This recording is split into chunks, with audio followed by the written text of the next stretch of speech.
evening and welcome to LRSD TV's coverage of the Division II Championships of the Winnipeg High School Football League. My name is Zach Bowser and I'll be your sideline host for today's game. I, alongside the people manning the cameras and the people calling the shots up top, are part of LRATC's broadcast media group, where we go out and we do things exactly like this. We go out, we film sports, news, and we do radio, all with professional grade equipment. And for high school students like me, it's entirely free, so I highly recommend joining and signing up. Now today we have a great game for you. It's the first seed Vincent Massey Vikings against the second seed Sturgeon Heights Huskies. Now, Vincent Massey on their way to this point have beat Portage and Springfield in a combined score of 112-15. An absolute onslaught of offense. However, don't count out Sturgeon Heights because they beat Kelvin and Miles Mack 66-7. So a little bit of a tired defense, but I guess we'll see what happens here tonight. Vincent Massey, of course, have their quarterback Justin Sharp during the regular season averaged 11.1 yards per attempt, and their wide receiver Matthew Escato also put up 776 yards in receiving in that same time frame. But like I said, do not count the Huskies out because their quarterback Brendan McCammon had 7 games played at 710 yards thrown, where their linebacker Liam Fisher holding down the defense with 40 total tackles, 24 of them being solo tackles. Both teams here seem optimistic and fired up. I'll send it back up to Brian Cameron and Greg Kiesman for color commentary and play-by-play. Boys, take it away.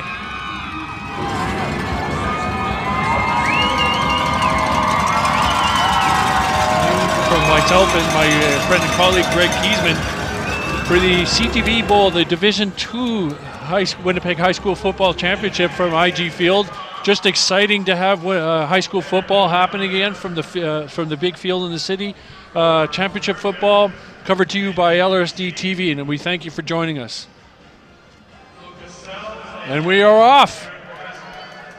Kicked up and the ball picked up at about the 25-yard line, looking for something to his left side and eventually pushed out of bounds is number 6. Matthew Escato and Dino. So exciting game here, Brian. Both teams are undefeated. Obviously, this is what you want in a final championship game. Coach Vincent from Sturgeon Heights, I'm sure he's got his troop well prepared. And Coach Stevens from Brandon Vincent Massey, both are well-established coaches, so they know how to coach football. They've seen it all. I'm excited to see this game.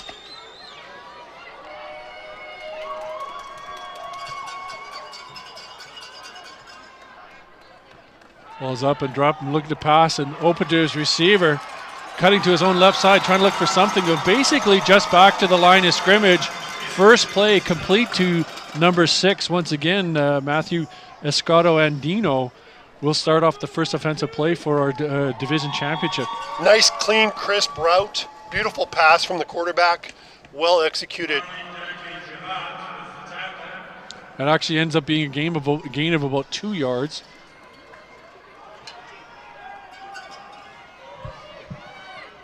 So continuing from the shotgun, looking back, rolling to his right side, putting the ball up, and just in front of his intended receiver.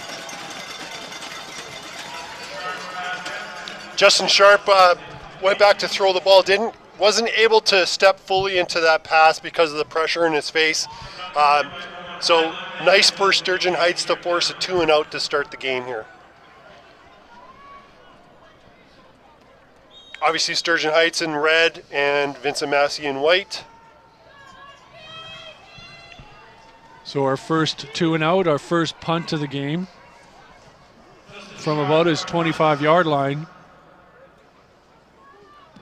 Flags up almost right away and a short bit kick. Of a shank kick off to the left, and so we'll see what the penalty is. Flag was thrown in the backfield of Sturgeon Heights, so maybe they've been called with too many men. We'll wait and see what the refs confirm here. Brandon's reacting like it is against Vincent Massey, so they may be getting a first down out of this.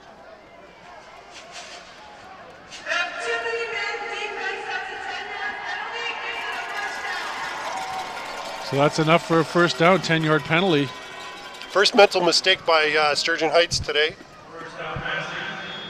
Coach Vincent, I'm sure, is not very happy about that.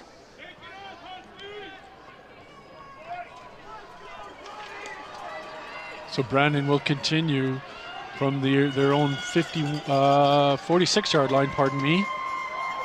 1st and 10. Ball's up and handed off and trying to find something up the middle, but getting almost nothing. Great coverage on the inside from the Sturgeon Heights defense. So a gain of about 2 yards on the play.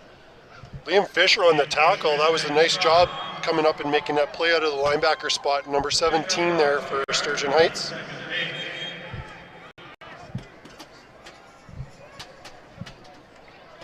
So that will make it 2nd and 7 because they end up giving him 3 yards on the play.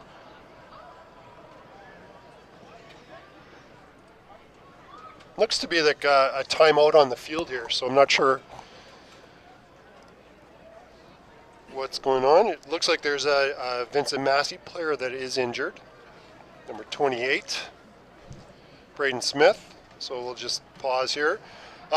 Brian, earlier today we had the Canadians Bowl for Division III football in the WHSFL, and we had the Kildonan East Reavers over the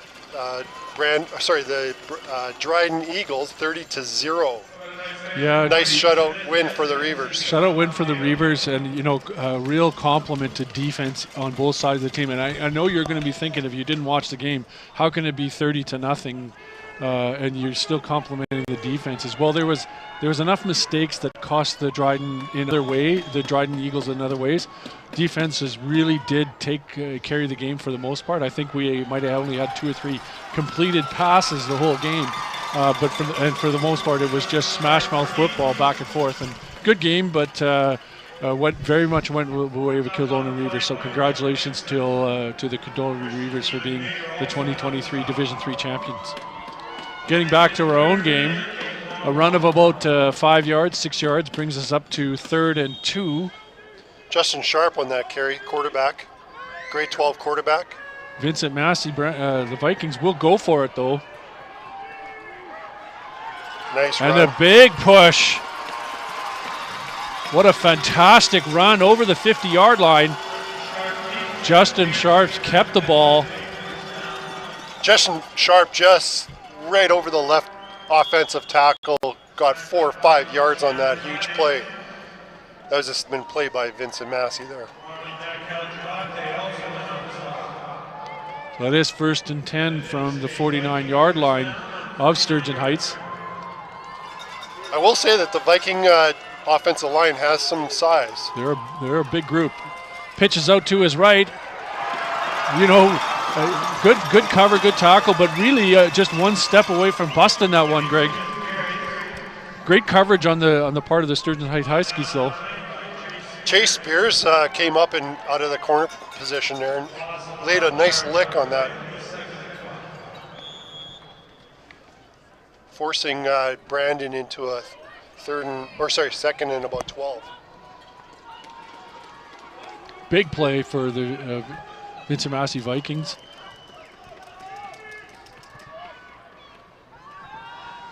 Looking downfield and going up high, and the receiver's essentially wide open. Caught and brought down. Knocked outside at about the 22-yard line. What a great pass. Caught on the play by Matthew Escato and Dino, Greg. Yeah, beautiful throw. Just a go pattern by Escato Dino. Wonderfully thrown ball, giving nice high throw, giving the time for the receiver to run underneath of that. Coverage was good. Coverage was there. It's just beautifully executed offensive play. Nice little series from Vincent Massey so far. Justin keeps the ball and finds some room right up the middle. Pushes and continues to keep those feet going and right up to the 5-yard line. Justin Sharp had one heck of a run. Great fake to the one side and managed to make a big play. Just kept his feet going, keep things moving right up the middle. As a former offensive lineman, when you see a quarterback lower his shoulder and take on 2, 3, 4 defenders, you want to block for this guy. Yeah. And as a former linebacker, you kind of go, what are you doing? So first and goal from the 6-yard line. Justin Sharp rolls to his right, and he's looking inside to pass inside. Throws the ball up complete. Touchdown, Vincent Massey. And they will open up the scoring at 6:36 of the first quarter for the Division II Championships. All really geared on by that too many men penalty, Greg. That's right. First mental mistake of the game by Sturgeon Heights gives Vincent Massey an opportunity to retain the ball. They come down and put up 6 points on a beautifully executed play. I was watching that play. I'm going, who's he going to throw to? Everybody's covered, and all of a sudden he found the wide open receiver. So kudos to Justin Sharp. What a series he's had, both carrying and throwing the ball. You know, and we got the Bomber game on the weekend coming up, and go Bombers, of course. But that just reminded me of one of the plays, Zach Caleros last week, where he rolled out to the right and found the receiver in the back corner of just made something happen. Waited till the receiver got open, made it happen, and a great play by Justin Sharp from Vincent Massey to start the scoring in today's game. Yeah, wonderful opening series. Coach Steves has to be happy with that performance from his offense.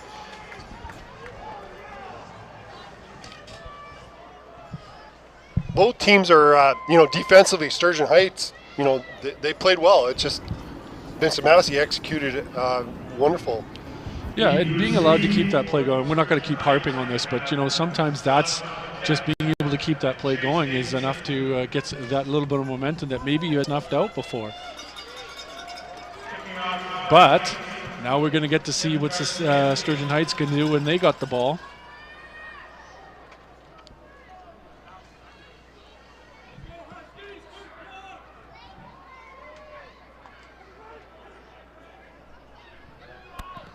Kick is up.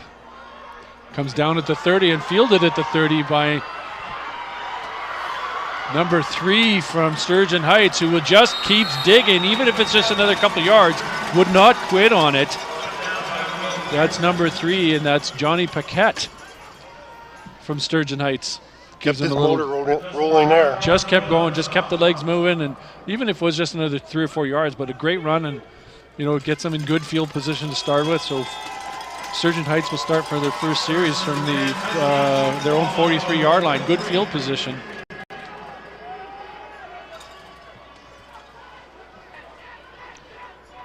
And hand it off to inside the quarterback, number 15, who will find some room. And he's got some wheels. Gets just outside. We got a flag on the play, though. All the way in for a touchdown. Now, that's a statement response after the score that we just had, but we do have a flag coming back, and it came from this side of the field, Greg.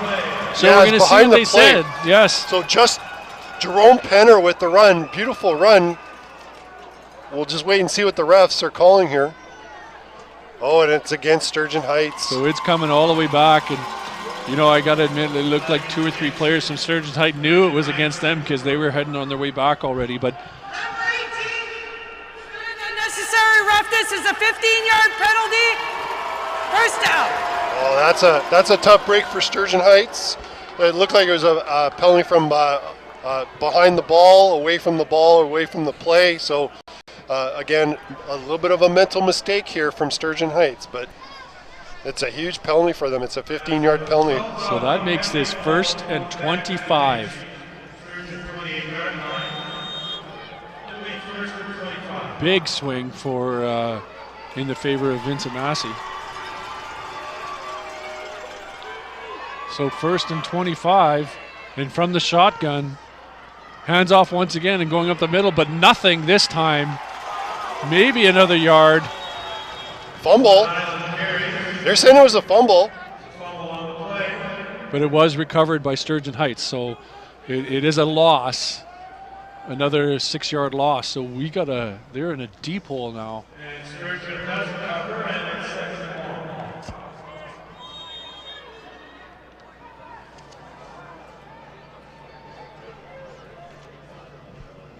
And it is 2nd and 23, Greg.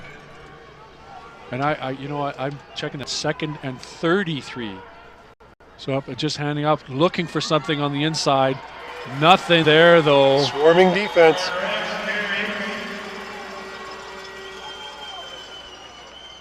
Well, certainly the momentum's in Brandon's favor right now.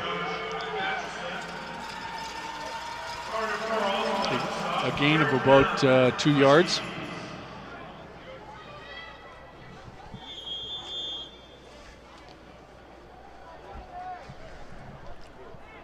The Vincent Massey returners are quite far away from the ball. They've given the punter a lot of respect here, so let's see what kind of leg he has. So Jerome Penner's back to punt for the Huskies.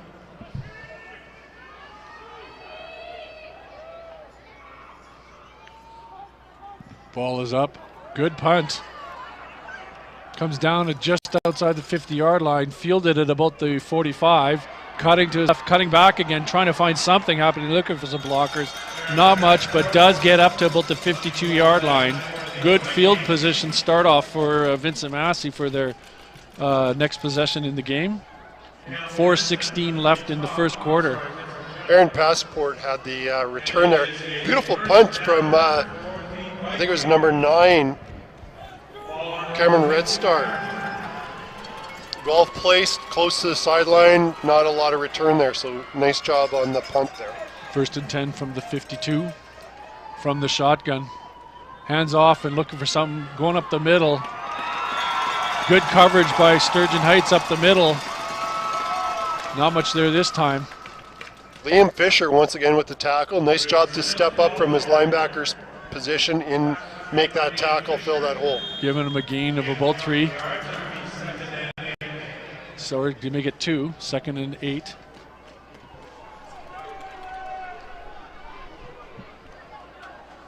So we'll see if Justin Sharp will have a throw here with 2nd and long. Now he will, and he's going to throw it up. And he's play. got a receiver with some wheels, but unfortunately over his head and out of bounds anyway. I don't know if he would have got to it. But, you know, he's got an arm. Yeah, they ran that play earlier in the first series successfully, so if it worked once, we'll go back to it. We'll see what happens. He definitely was able to get in just enough, well enough in behind the cover to get himself open to that. Just, you know, not landing in a spot where he could have caught it. I like the aggressive play calling that Brandon's doing here. Yeah, you know, it sort of puts especially your secondary back on their heels right away. It makes you think anything could happen.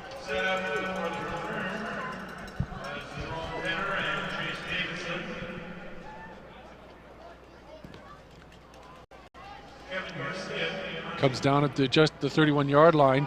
Fielded as it runs forward at the 32-34, and we will have a no yards call. Chase Davidson on the punt return.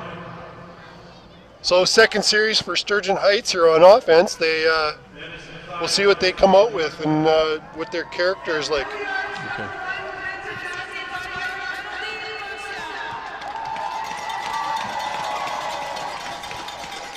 So unfortunately for Sturgeon Heights, the first series they had a nice run called back, and then they had a penalty. So we'll see what they do in this situation.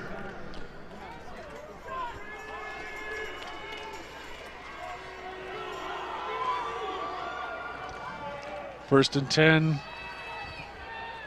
He'll run and looking for some blocks. He hangs onto the ball himself. Looks like a yard, maybe 2 on the play, looking for something up the left-hand side. Faked the handoff, but kept it himself. Brennan McCanaman with the quarterback keeper there.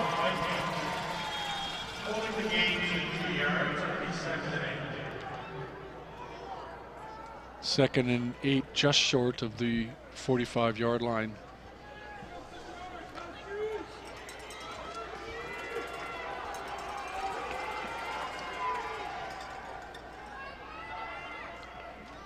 McCammon hands off to number 22. And, you know, they really look like they're looking to that left side to see if they can make something happen. Yeah, they seem to be running hard to the left side. And that would be Owen Highland.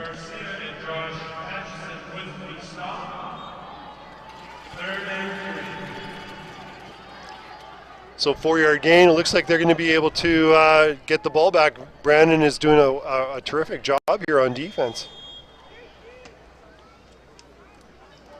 Now, Brian, we're at the 50-yard line. This 3rd and 3 is not a bad spot to do a fake punt. We'll see if there's any tricks up their sleeves here.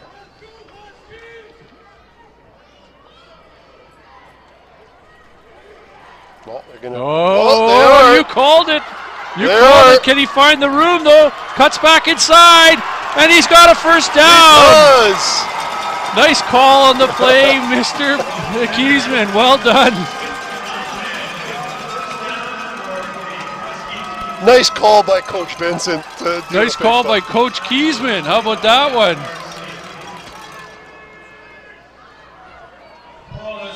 Fake punt on the play by number 15, and that'd be Jerome Penner. And you know, sometimes you just need a special play to make that happen to get the offense rolling here. It keeps everybody on their heels and adds a little excitement to the game. You gotta love it. A handoff. No, he rolls out to his left. What a great fake handoff. Looking for something, nothing there. He's gonna hang onto the ball and just push it outside. Out of bounds himself. McCammon, great fake to start off with. Yeah, it was good. It was good coverage by Brandon Vincent Massey down there, covering all the receivers, and smart decision just to tuck and run with it. Gain of about 4 yards.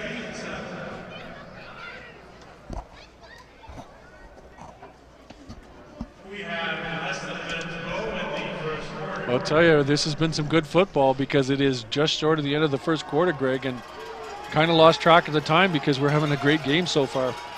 Back and forth. So this should be the last play. McCammon hangs on to it again. Seems to like that play, but not this time. Big 69 with the big tackle. Big 69 from Vincent Massey. Carter Moore. He read that all the way.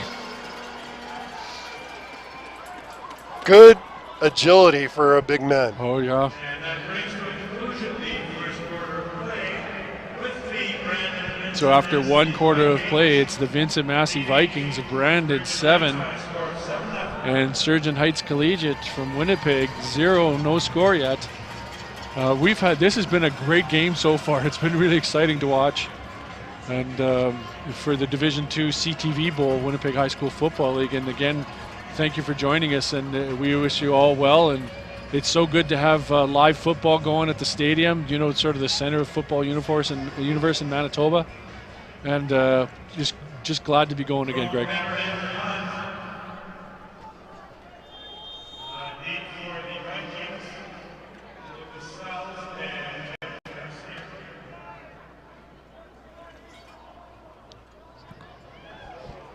Penner does it up and it comes down about the 30, but it bounces back towards center field again. And there is a flag in the play, but really just sort of everybody waiting for somebody to touch the ball.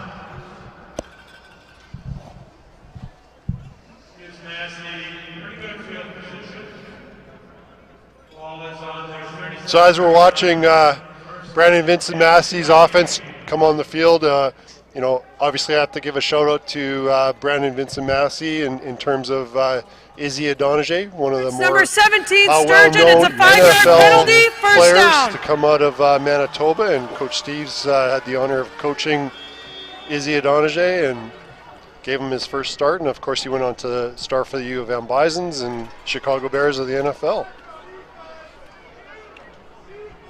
So here they go, first and 10 from the 42-yard line. Hands off and looking up for finding a bit of room upside, up the middle.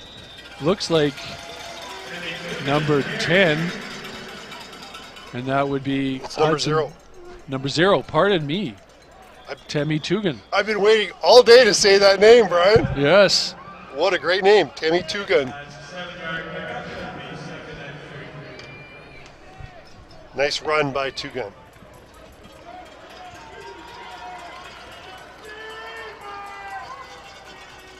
So 2nd and 3 from the shotgun still. Pitches up, but no, hangs on to it and cuts to his right side looking for something, but well defended by the Sturgeon Heights Huskies. Ethan Gamblin, number 2. And actually ended up losing a yard on the play. well defended by Sturgeon Heights. So we're seeing that kind of, we are seeing some more ball movement here. Great defense so far in this game, Greg. Yeah, Ethan Gamlin didn't buy the fake there, and he stayed home at that defensive end position and did a great job to get that tackle, forcing a 3rd and long or 3rd down situation.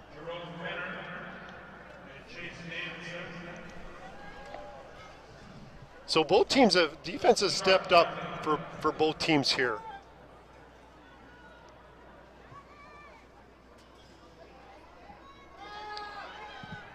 Oh, good kick, just about blocked.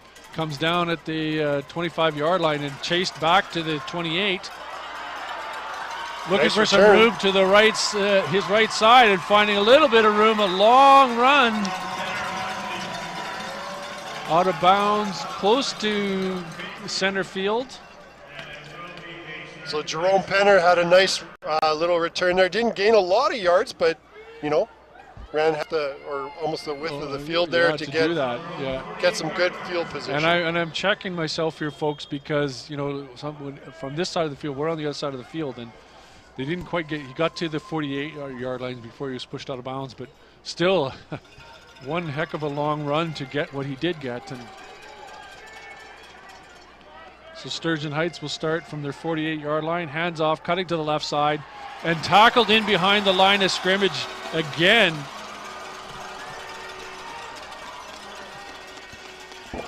Number 54, Lucas Burgoyne from Vincent Massey, was kind of one of the first ones up to make contact.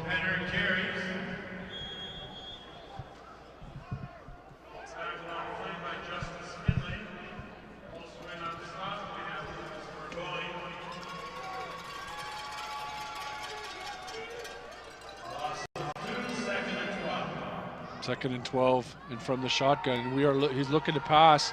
Has an open receiver, caught and brought down at the 45-yard line. 44-yard line is where they're giving him to. Carter Ash, number 88, on the reception on that corner pattern. Nice throw and catch. And Christian Williamson with the stop. So beautifully thrown ball on that corner pattern.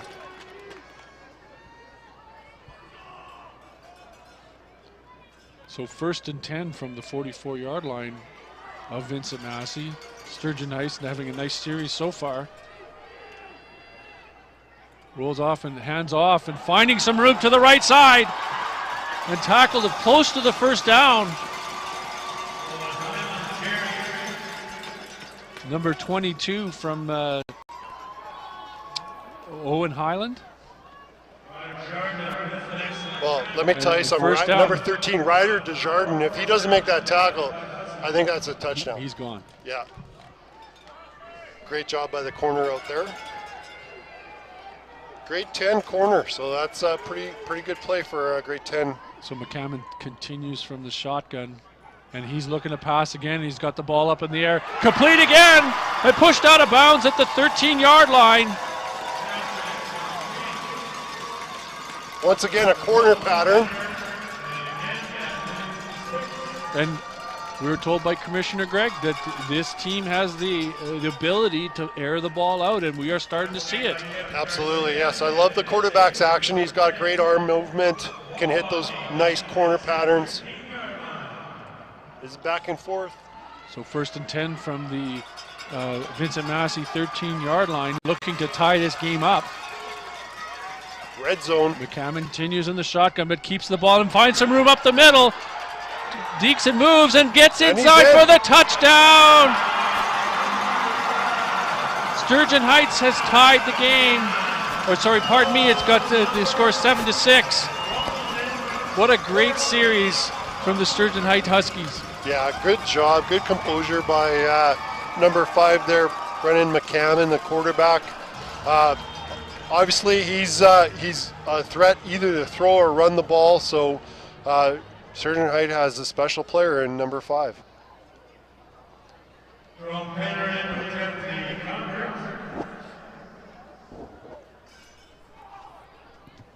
Almost blocked. So we do have a tie. It is now 7-7. 7:06 left in the second quarter, and we have one heck of a football game going.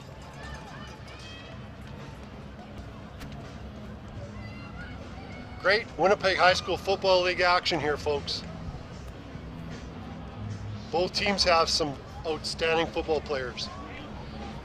And what I really love too here, Brian, is both teams have well-coached offensive and defensive line play. Like it's just a joy to watch these two teams battle it out in the trenches.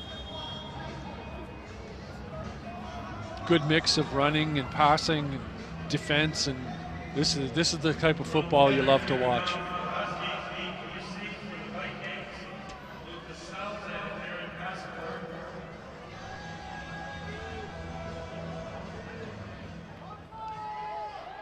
Good kickoff, fielded at about the 18-yard line, moving up and cutting back to his right side, not finding much there, getting up to about the 19-yard line. And that's where Vincent Massey will start their next offensive series.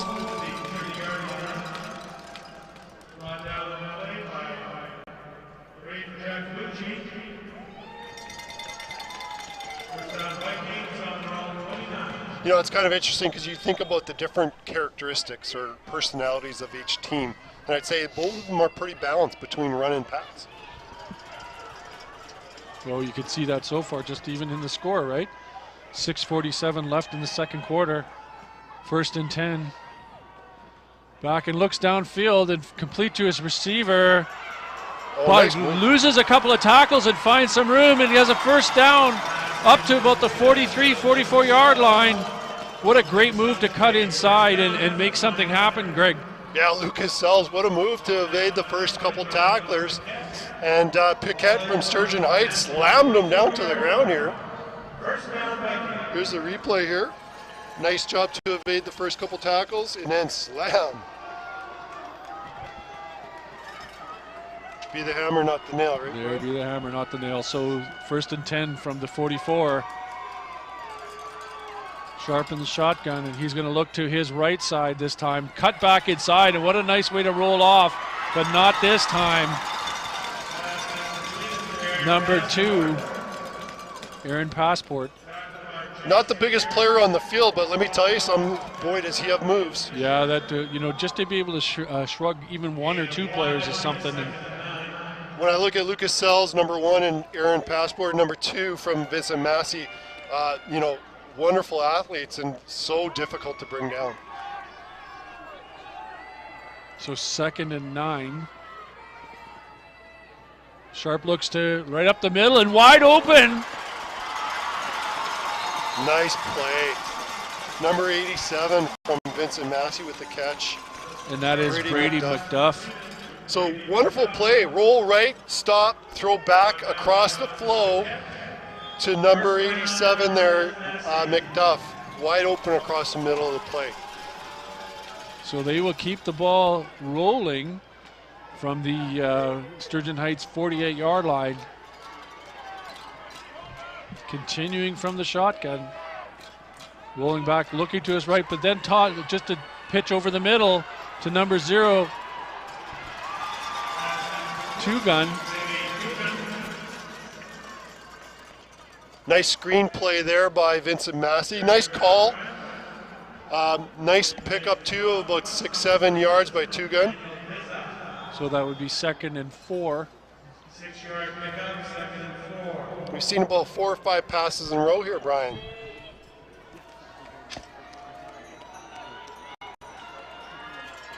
Empty backfield again. And Sharp does continue from the shotgun. No back. As you said, oh! Kind of a slippery ball for a second there, but managed to hang on to it, get a couple more yards afterwards is number 5, James Lee. Justin Sharp's completion percentage is very high. Like, it's outstanding for a high school quarterback right now. So that's 1st and 10 from what it looks, it is about the 23-yard line, 22. Looks to be there's a down Sturgeon Heights player here.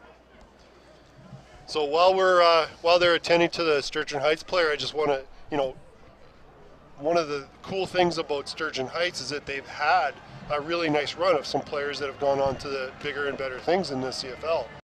So Wayne Coombs is one of the players who played running back, and Keenan LaFrance, who plays for Saskatchewan. Both were in the backfield at Sturgeon Heights there for a while there.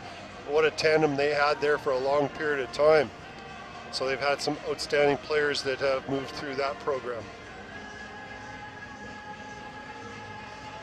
Good. We see the Sturgeon Heights.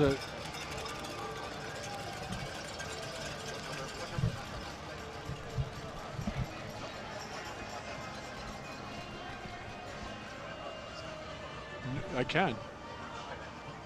So yeah, now that player's walking off on his own steam, so that's good. So his replacement is in, and we're ready to go here.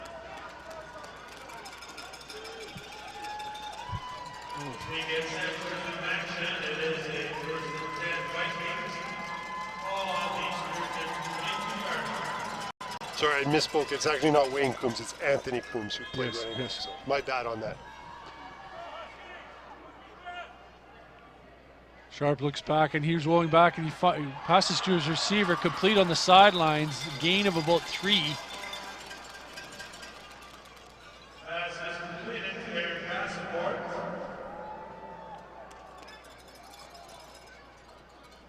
I think he's thrown about 6 completions in a row now. Yeah, I think so too, and that one was a bit rushed. I mean, somebody coming through on the blitz, we're forcing them to get rid of that ball pretty quickly, but still made something out of nothing. So it's about 2nd and 6. Sharp's back, and again he's looking to his right side and looking into the end zone. Oh, knocked down on the play. Nice well defensive defended play. by the Sturgeon Heights defender in the corner. First incomplete pass for a while for Sharp. Yeah, great defensive play there to knock that down. So Sharp is grade 12 quarterback. He's 5'9", 180 pounds. So I wonder if bigger and better things are in his Covered on the his play future. from the Huskies by number 3, Johnny Paquette. And good coverage and to stop what would have been a touchdown. So Sharp, they're going to go for it on the 3rd and long. Oh, hit from behind, and a turnover on downs. Just took a little too long to make that play happen, and he was looking and he was waiting, and just nothing coming open. Takes a big hit in the backfield, so turnover, and Sturgeon Heights would take over from about their own 30-yard line. Great coverage. That's a coverage sack for sure, Greg. Just nothing downfield for Sharp to make something happen. Yeah, he had a lot of time to find somebody, just nobody open in the end zone. You know, he's a good runner. I just wonder if maybe he should have tucked in and tried to get a first down with his legs. Easy to second guess from up here, though. Yeah.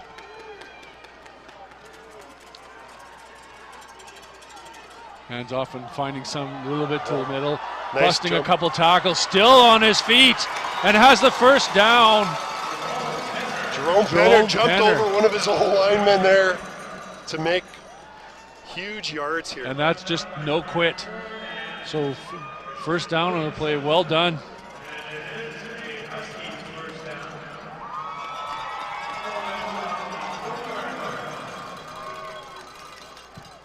Here's a little bit of a replay here of the hurtling over top of his offensive lineman. McCammon's back to play, and he wants to pass, but he's not going to find anything this time. Fumble. And there's a fumble on the play. Number 23 from Vincent Massey. Will Pearson with the sack on the play. And another coverage sack, Greg, because just waiting and waiting. It had the time, but just his wide receivers are just too well covered. And sometimes just not throwing the ball is maybe the right decision, right? Like take the sack and live to play another game. 2nd and 15. And McCammon will roll out to his right side looking for something. Complete to his receiver, who's got some room down the right side of the field and is eventually pushed out of bounds right at the midfield stripe. First down Nice throw by the quarterback, rolling to his right there, hitting the wide open receiver. McCammon, nice mechanics to throw the ball on the run there. 1 minute 28 seconds left in the first half, and the score is still tied 7-all.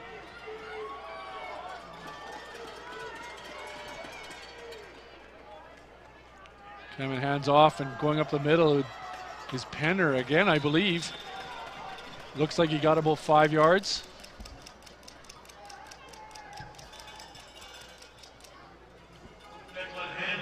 No, pardon me, I was not correct on that one. That was actually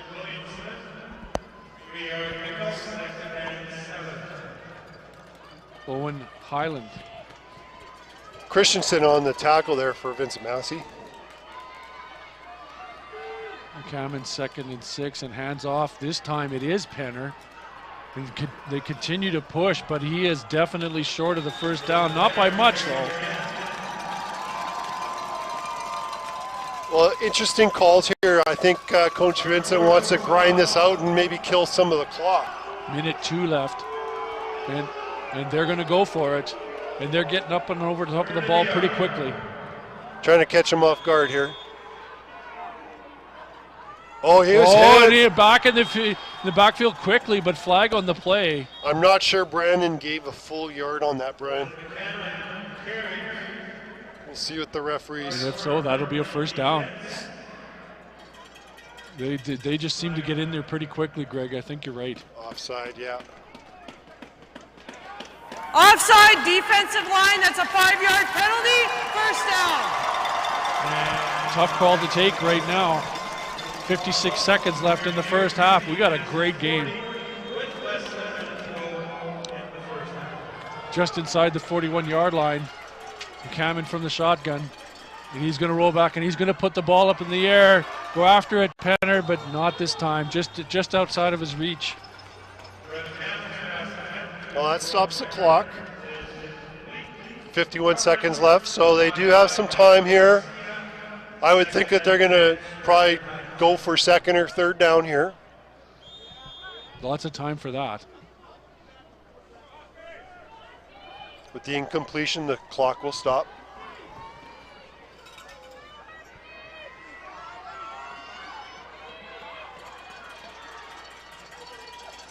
Cameron keeps it himself and looks to have something happen, but you know, Hit Vincent right Massey's watching that right away. Back to the line of scrimmage and maybe a yard. So the question is, you said, Greg, will they go for it now, or, you know, on a third down? It's a long field goal for them. Number 67, runner El Mufoko on that tackle. I would think that they would go for it, Brian. They are taking a while here, though. They may, yeah, I think they're going to call timeout here. Let the clock run down a little bit and call timeout. So Coach Vincent's standing beside the referee there, waiting for the clock to wind down a little bit and call timeout.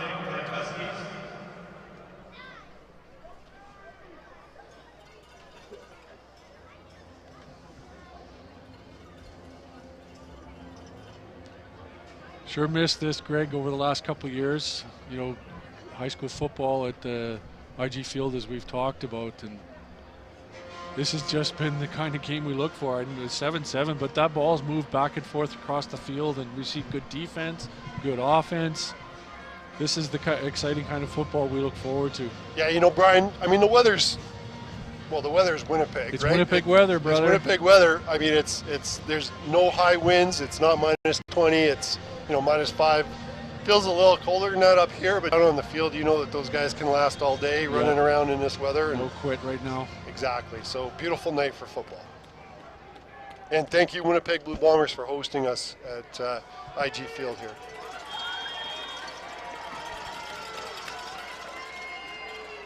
Third and 9. Handoff cuts inside, looking for something, but not this time. So turnover on downs, and Vincent Massey will get the ball with 15 seconds left at their about 16 and a half, 17-yard line. Excellent defense by number 54, Lucas Burgoyne.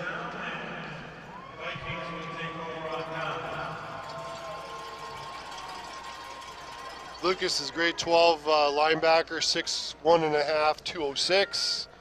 Nice play by a linebacker there from Vincent Massey.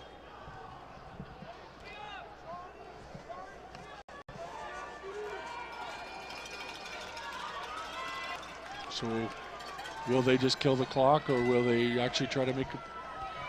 Sounds good. Will they just make? No, they're going to try to make something happen. Looking for something down the right side of the field. Will pushed out of bounds with 9 seconds left. Just short of a first down, about 9 yards. Smith on that carry for Vincent Massey. 9-yard gain on the play.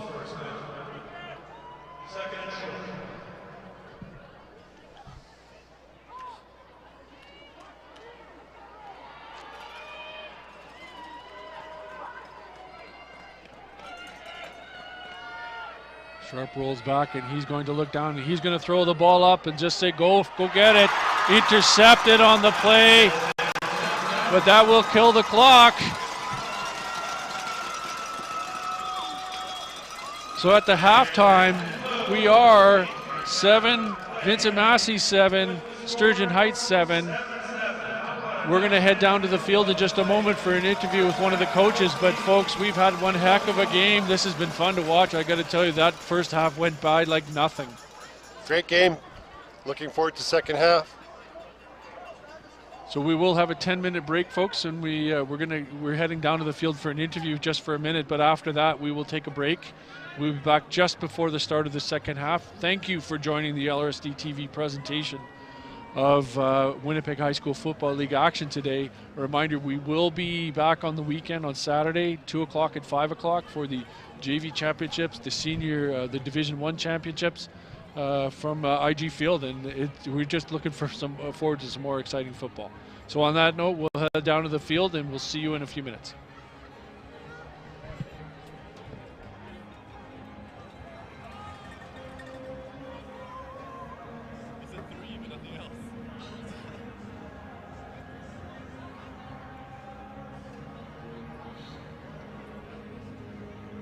Thank you, and hello, I'm here with the coach of the Vincent Massey Vikings. Coach, thank you so much for joining me. No problem, thanks for having me. So, of course, the trip down here it's got to be something, right? The trip down here, it's a long way though. Do you feel like the trip gives your team a little bit of extra energy? It's cool. Road trips are fun. You get pumped up. You kind of control the environment a little more than when you're at home. So I think it can definitely help you kind of get focused in, right? You got that ride in on the bus. Just everybody get locks in. And of course, you came into this game as the #1 seed, which congratulations on that. Not debatable. I'd say we're 1A, 1B. Both teams undefeated. Both teams been pretty dominant the whole season, and they actually scored more points and let up fewer. So I'd say they're the 1 seed.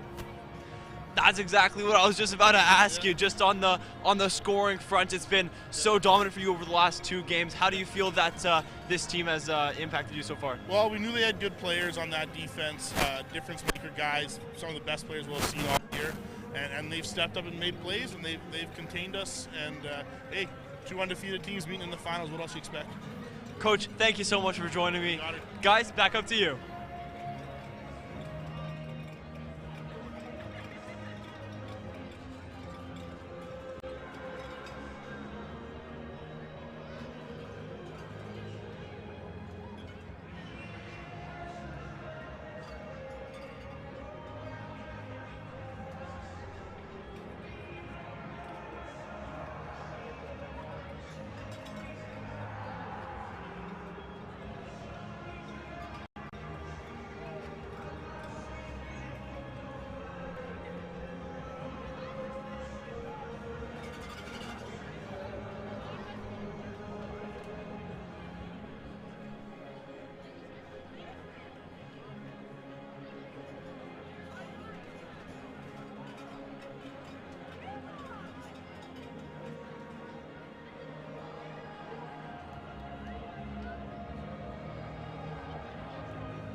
Alrighty, and we are here with the coach of the Sturgeon Heights Huskies. Coach, thank you so much for joining us today. So, of course, it's a tight game, but I've been watching you from the sidelines, and it really shows that you do have a true appreciation for this team. In 3 words, whether it makes a sentence or not, give us 3 words to describe this team to you. This has been a 4-year process with this team, and definitely family, heart, and passion. And that's what we expect to see on the field for the rest of this game. It's a hell of a football game, and it's going to come right down to the 4th quarter. For sure, and of course, still sticking on that team factor.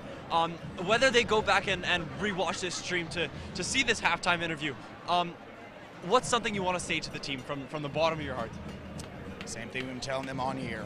When the dust settles at the end of the season, we want to make sure they can walk away from this game with their heads held high, saying they gave it everything that they had right till the very last whistle. Coach, thank you so much. Guys, back up to you.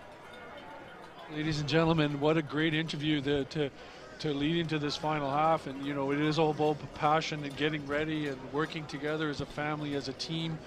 That's the kind of thing that was preached to me when I played, and it sticks with you, Greg. It really does. As long as you ever, even beyond your football time, you just remember that's what helped mold you as a person, right? Absolutely. These are memories that the students will always have for the rest of their lives.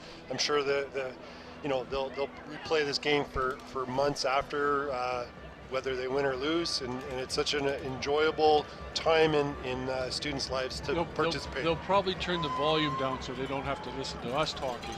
But they'll watch the game over a few times. Right? Chances are, and let me tell you, there hasn't been a lot of bloopers out of this game. There's been some outstanding plays. So yeah, this is one of has been a great football game, one of the best football games we've seen in a long time. So looking forward to see where this goes. And you know, does it not make it more perfect that you've got 2 teams that haven't lost a game this year? We're going to now would it come down to 1 half of football.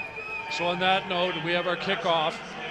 Comes down at about the 25-yard line, fielded, move forward, looking, cutting up towards the middle and finding a bit of room and getting all the way up to about the 40-yard line to begin the second half will be Sturgeon Heights, and they will have the ball and start their first offensive series from about the 41-yard line.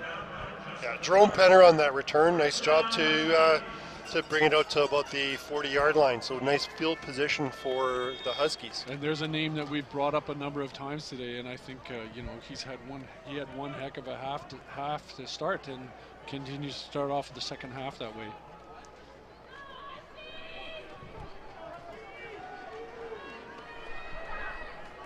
So McCammon from the shotgun. Looks to throw it up in the middle, and wide open in the middle, and complete on the pass. And there is nothing between him and the end zone. Touchdown, Sturgeon Heights. Number 86. Pardon me. Carter Ash on the reception there. Looks like there was a mix-up in the Vincent Massey backfield, and Ash became wide open on that play right through the middle, and of course McCammon was able to hit him dead on in mid-stride. Beautiful pass and catch. And once he got going, there was no catching him.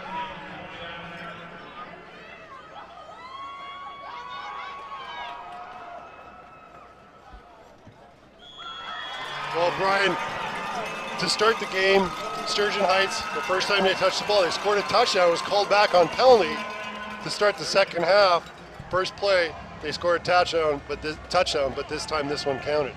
Good point, and you know, and a statement to come in and start off the second half of this championship football game with something like that is a big statement in this game. Yeah, and you got to know Coach Steve's troop out there. They're not gonna wilt away from this. They're going to respond. No, and we've seen too much good football from them already for them just to sit back on. I look forward to seeing their response to that one.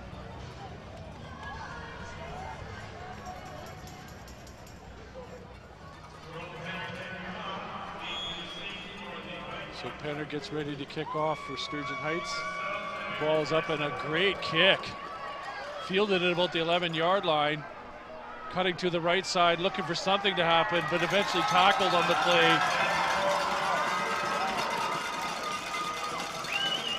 By number 9 from Sturgeon Heights. and that is Cameron Red Star. Nice coverage by this Huskies to limit that return to maybe only 12 or 15 yards. So Vincent Massey will take over for their first possession of the second half at their own 24-yard line. Sharp in the shotgun.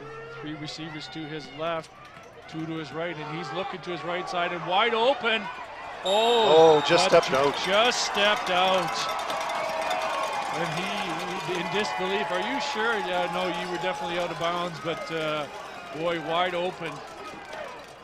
Number 6, Escuado Arduino ran a beautiful wheel pattern, wide open along the sidelines. Unfortunately, when he went to catch the ball, his right leg just stepped out of bounds.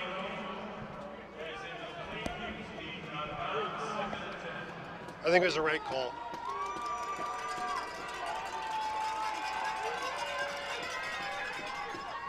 So Sharp again looks, and he's throwing the ball up. And it's going to go flag in behind the play. That's going to be roughing the quarterback. We're going to have a roughing the quarterback call. Yes, we can see that already. But you know, just outside of the hands of his intended receiver too. Number 56, 15-yard penalty, first down. So opportunity here for Vincent Massey to keep the ball rolling and answer to the early third quarter touchdown from the Huskies. They've come out throwing the ball here, Brian. Very aggressive. Again, I love the aggressive play calling by both teams. We did see a number of great pass plays in the first half from Vincent Massey, so it didn't really surprise me, but they're going on it right away. They want a response to that, so handoff and cutting inside and finding a bit of room, you know, a gain of about 3 yards. Braden Smith. You know what? I think it was Liam Fisher on the tackle, and if that tackle doesn't happen, there's going to be some big yards gained. So gain of about 4 yards here. Sharp continues from the shotgun, and he's going to look down the field, and just out of the hands of his intended receiver, number 1, Lucas Sells.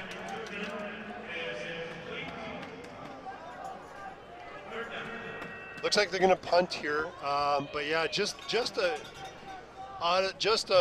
little bit too far in front of the receiver. And I know earlier Sharp must have had about 6 or 7 completions in a row, so he's capable of putting together quite a string of completions.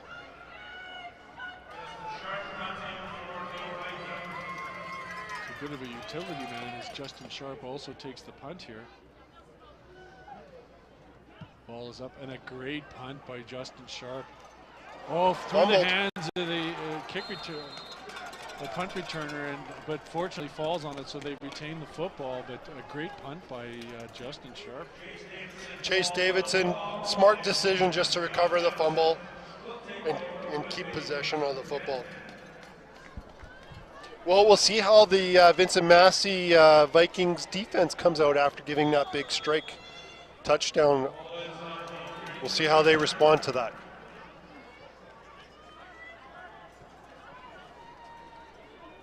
First and 10 from their 30-yard line, and the first play is a handoff, cut inside for a gain of about 3-4 yards. Jerome Penner on the ball was the ball carrier. Nice efficient run of about 3 yards, 4 yards.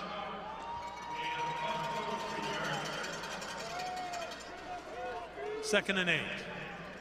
You know, it's the hard part about playing a team like the Huskies is they're so balanced, right? You play the play action, now you can strike deep on a pass play and stuff like that. So it's a hard team to play against. So from McCammon from the shotgun, and he will roll to his right looking for a receiver, but well short of the intended receiver in this case. And so that is a 2 and out for Sturgeon Heights. We definitely saw that play earlier where the short pass pattern was wide open for a first down, and I think it was a good play just to maybe throw the out to the wide guy, and even if it's not caught, it's not turned over. Yeah, McCammon with 6 attempts, but he's got 139 yards already, Greg. That's pretty good for a championship game, first half.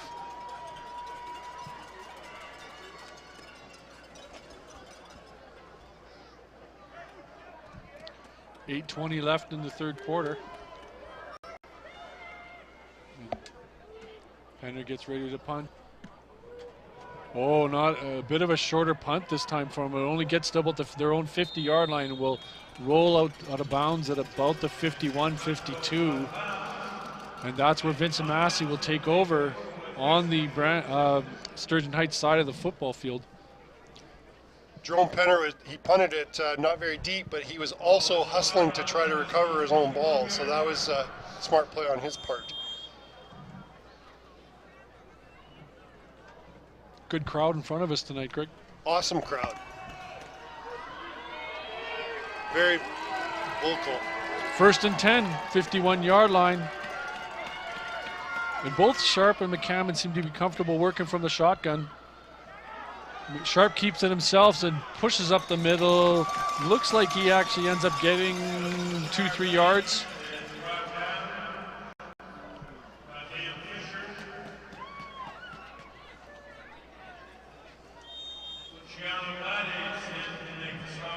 So about a yard, maybe 2.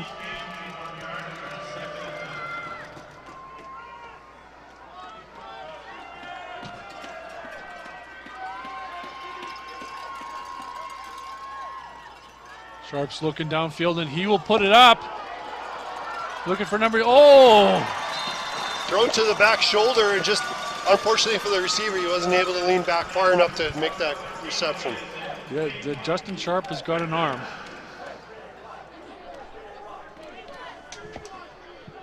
I was wondering if maybe they'd go for it here, but I guess with it being 3rd and about 9, it's a little bit of a stretch here. And about midfield.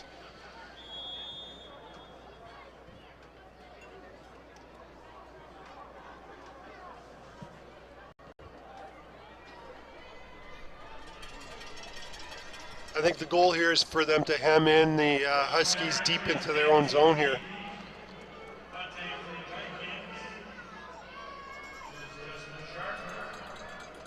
Ball's back. Sharp to punt up, and it's a short punt again. It fielded at about the 32-yard line. There will be a no yards call on the play, and just sort of gang tackled at that point in time and brought down at the 36-yard line, but we'll be tacking 5 onto that. Jerome Penner with the return. So it is, the score once again, Sturgeon Heights 14, Vincent Massey 7, 6 minutes, 32 seconds left in the third quarter. Great football game. We're just having a lot of fun up here. And just a quick shout out to the Manitoba officials that are reffing all the high school games. Awesome to see the officials out here doing a great job.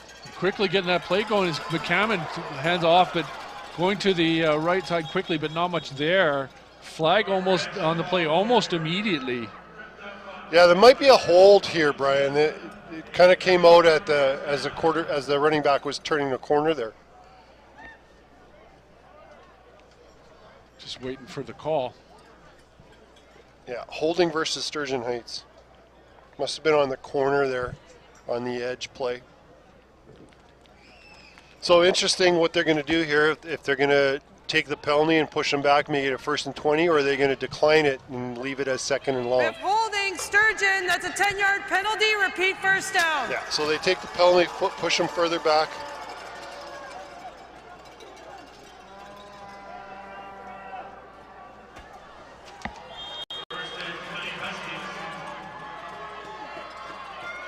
Sturgeon getting down on the ball very quickly, and McCammon's looking to pass, and just over the hands of his intended receiver once again. Carter Esch was the intended receiver who had that big touchdown earlier. Once again on that corner pattern.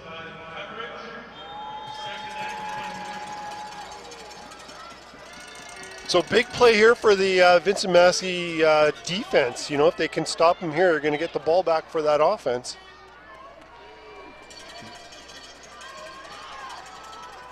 And once again, way up in the air, and it's going to be, oh, caught, oh! I thought he had it, Greg. I thought he had it too, Brian. I was also watching to see maybe they would call pass interference. It looked like the DB, maybe the DB just ran past it, but. So that will make it 3rd and 20, and of course now force the Sturgeon Heights Huskies to punt.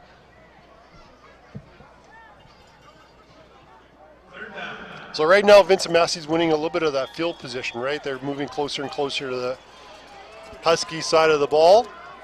We'll see what kind of punt this one is, but certainly the Vikings are hoping to get a nice return and get a nice field position for their offense. Well, their returners are inside the 40-yard line on their own side of the ball, so they should get pretty good field position.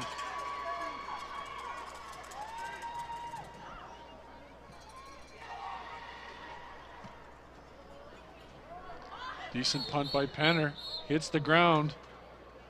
What's the call there, Greg? Well, I think the refs are blowing it dead because it didn't, like it kind of came down, and it's an odd call to me because they haven't really been calling that all game, but they're calling it because it's a shorter punt for player safety. They'll blow it dead.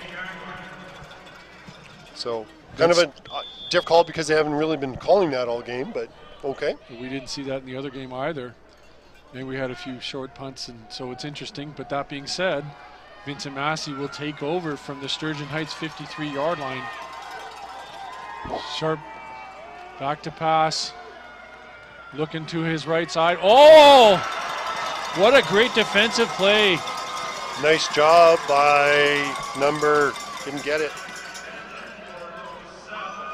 Is it number 6? Chase Spears? Wasn't able to get the number there, but good job by the DB just to get the hand up on that nicely thrown ball. 2nd and 10 from the 53-yard line.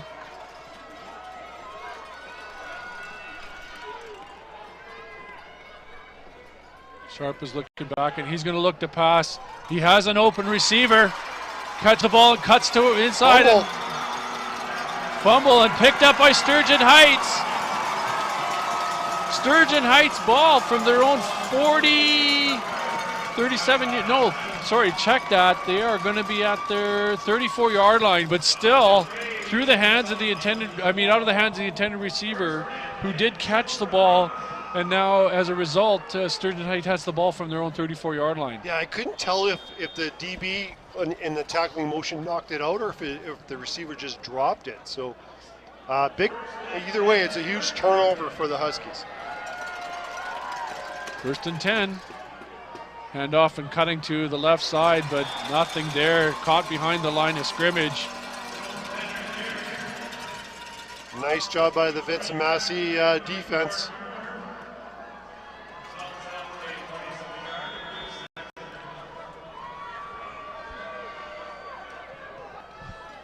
Huge play for the defense there.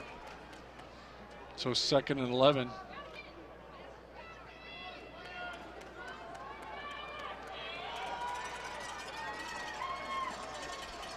Coming from the shotgun, hands off and cutting and finding some room on the left side. Pushing outside and a 1st down. What a great run. Number 22, and that is Owen Highland. Nice job just following the blocks.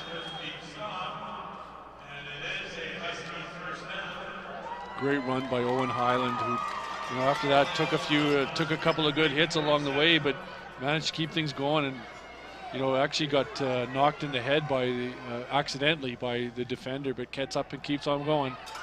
So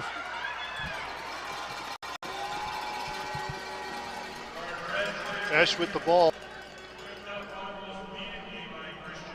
Christian Williamson on the tackle. Nice job by the Vincent Vikings Massey defense. The defensive line covered that one really well. So that will make it 2nd and about 7.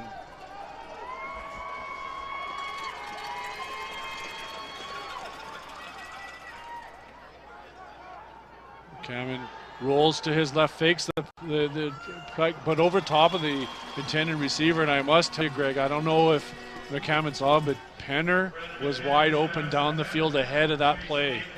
Yeah. And if he had got it to Penner, Penner had nothing between him and the end zone. Yeah, we've seen that play a few times where he fakes handing off left and rolling to his right. They've run it successfully once or twice. Now it's Vincent Massey's adjusted. They seem to be bringing up some pressure and contain, making it a little bit tougher for them to complete or set up and throw that ball.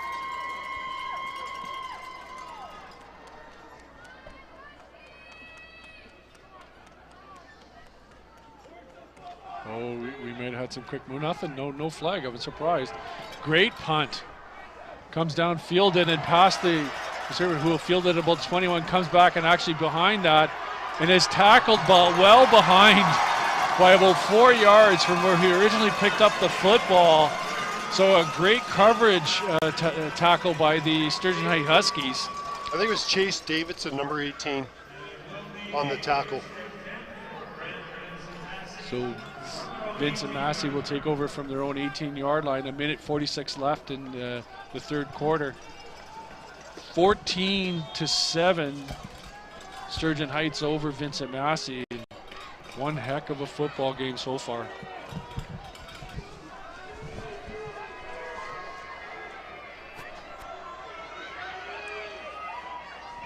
Sharp back to pass. Incomplete on the play. First down. Great catch on the play by number 6, Matthew Escato Andino. Nice timing on that play. Sharp just found the wide open spot between the zone, and wonderful catch by the receiver for a first down. 1st and 10 from just over the 30-yard line. Sharp's back and called it. Early movement. Early movement on the play.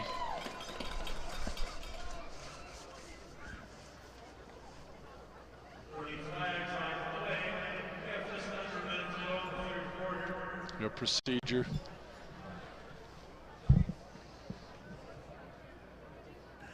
Procedure, number 20, Vincent Massey. It's a 5-yard penalty. Repeat first down.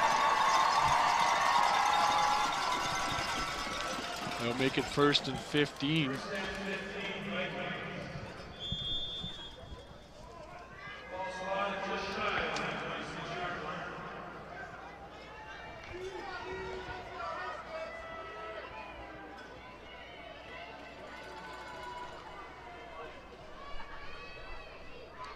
Sharp with 3 receivers to his right, but he's going to pitch back to his left and finding some room up the middle. Nice run all the way up to the 46-yard line. Nice and that block. Again is Escato Andino with a great run after the catch and run play. Nice block. We'll see on the replay here the other receiver pushing the defender wide. Actually coming up from behind to make the tackle. The Sturgeon Heights defender came up from behind to make the tackle there. So a good pursuit to limit the gain to what he did get. So 1st and 10 from the 45-yard line. Sharp pitches it, and number 1 finds a little bit of room up the middle, a gain of about 4 yards, 5 yards, and that would be Lucas Sells. And Liam Fisher, we've said his name a few times tonight for the Huskies on the tackle. It was a very physical tackle, and Fisher and Lucas Sells is a little slow getting up. That is the end of the third quarter, folks, and we will be switching sides. And good series so far from Vincent Massey, Brandon. That makes it 2nd and about 4. That young Lucas Sells, he's got some wheels. Very talented player. So Sharp looks and he rolls to his left and passes and cutting back inside to find. Oh, what a nice move to cut back, and we'll go run outside and get the first down. But that's number 2, Aaron Passaport. No, I'm just really enjoying Justin Sharp. Just watching him throw. It wasn't textbook in terms of his footwork, but throwing off his back foot like that to get it out there, pretty impressive. He's got some good poise. Like, he just seems to be able to be steady and keep that play going and just not get too rattled when things like this are happening around him. So Sharp back to pass again, and he will look again one side. Oh, thrown out of bound for, I'm waiting for the sticks to come back up again, but if there's a gain, it isn't much. Covered well in the play, but that was number 1, Lucas Sells again. Ray on the play to make the stop. So a little bit of a gain, maybe a yard.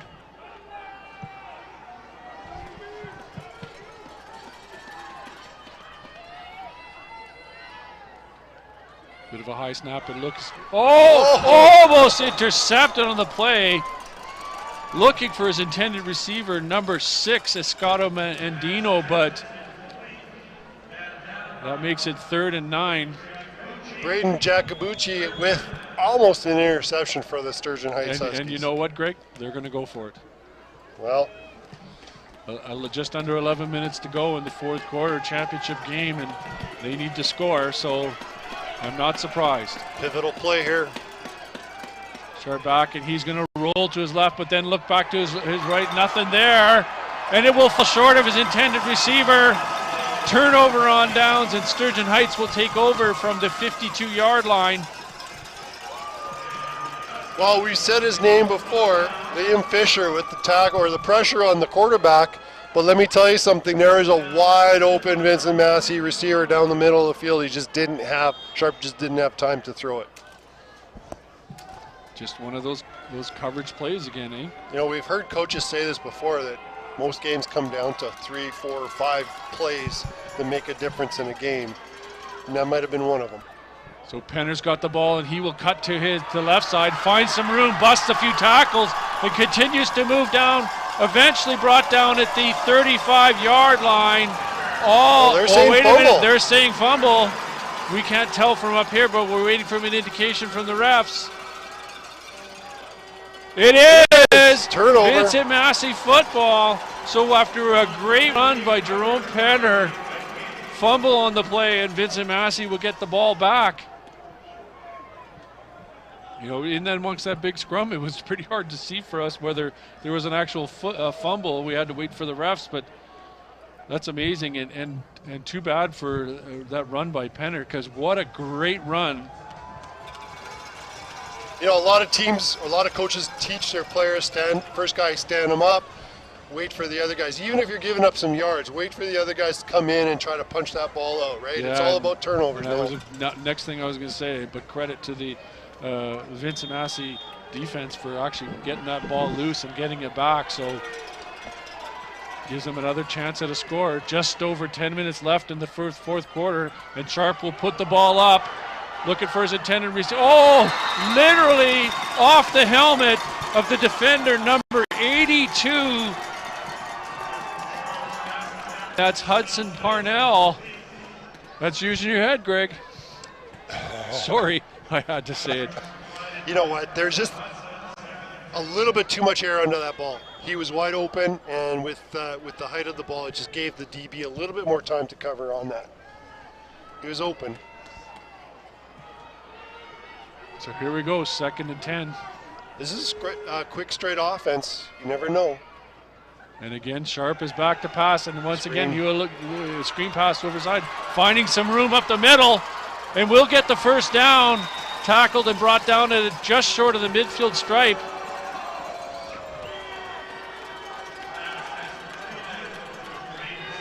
Smith with the catch. I got to tell you, Greg, number 69 from Vincent Massey, and I'm looking at his name right now.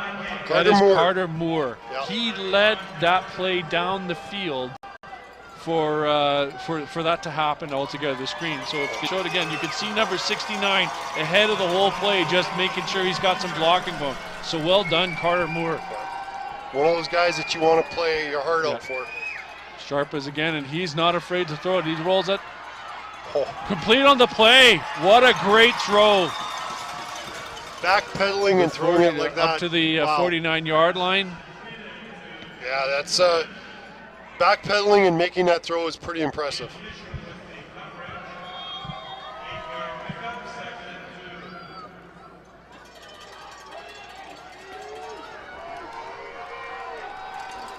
So 2nd and 2. Sharp rolls to his left side, puts the ball up but over the head of his intended receiver, number 6, Escato Andino. Had him open just a little bit high. He was open, yeah, just a little too high for him. But I got to believe, from what we've seen, they're going to go for it. Well, there's 8 minutes left here. 8 minutes and 21 seconds left in this game, down 14-7. And Vincent Massey really wants to make something happen and score here. So from the Sturgeon Heights 51, they're going to go for it. And, you know, they're not stacking the line either. They've got everything spread out. Sharp passes and a quick pass to the inside, and that's enough for the first down. You know, an excellent job by the receiver there, number 1, Lucas Sells. Ball was a little bit high. He went up high up in the air to get that ball and bring it down for the first down. 1st and 10 from the 43-yard line. Nice job. You can see on the replay there, he went up high for that. Justin Sharp rolls back, and he's going to throw it down the middle. A little bit underthrown here. Knocked out of the way there. Justin Sharp had a little bit more time there. He could have stepped forward a little bit more and put more air underneath that one, but what a game he's had so far.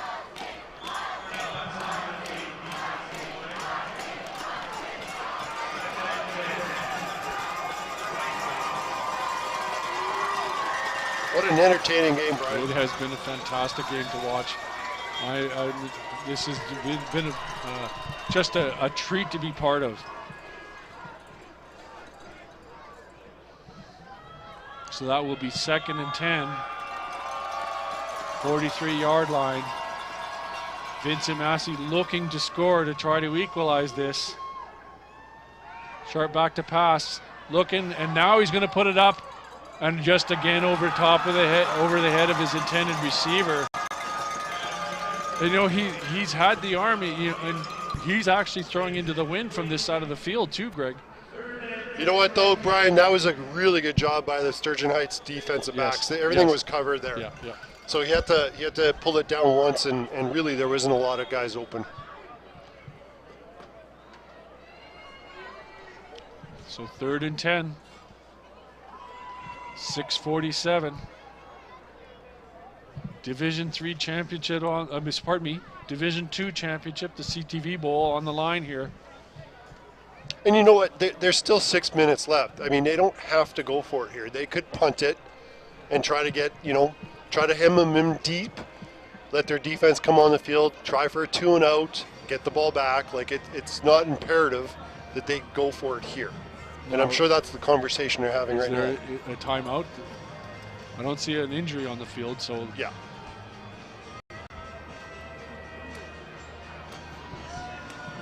Looks like they are going to go though, Brian. Well, they did last time with more time left on the clock. So again, this doesn't surprise me.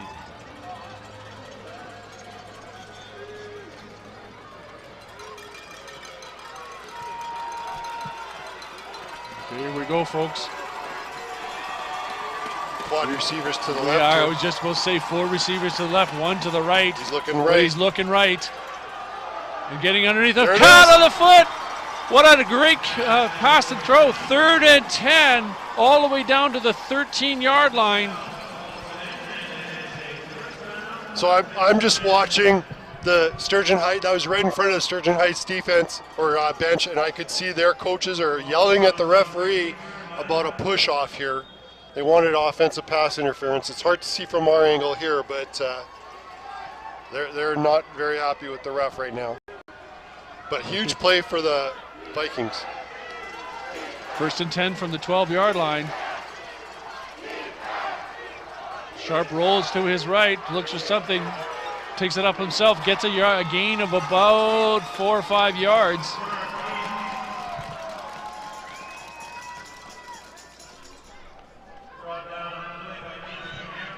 .550 left in the 4th quarter.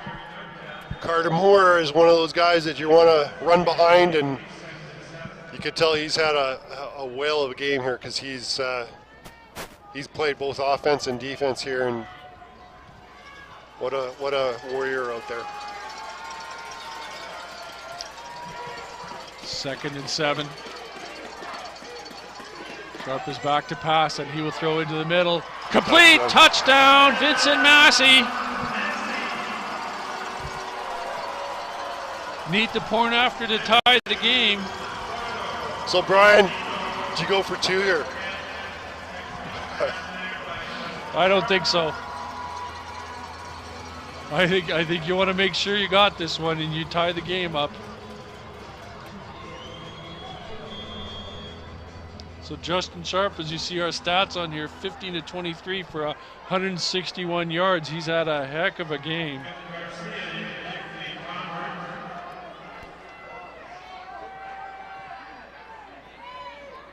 Tie the game coming up here. Oh, not a great snap. Ball is up, but it is good.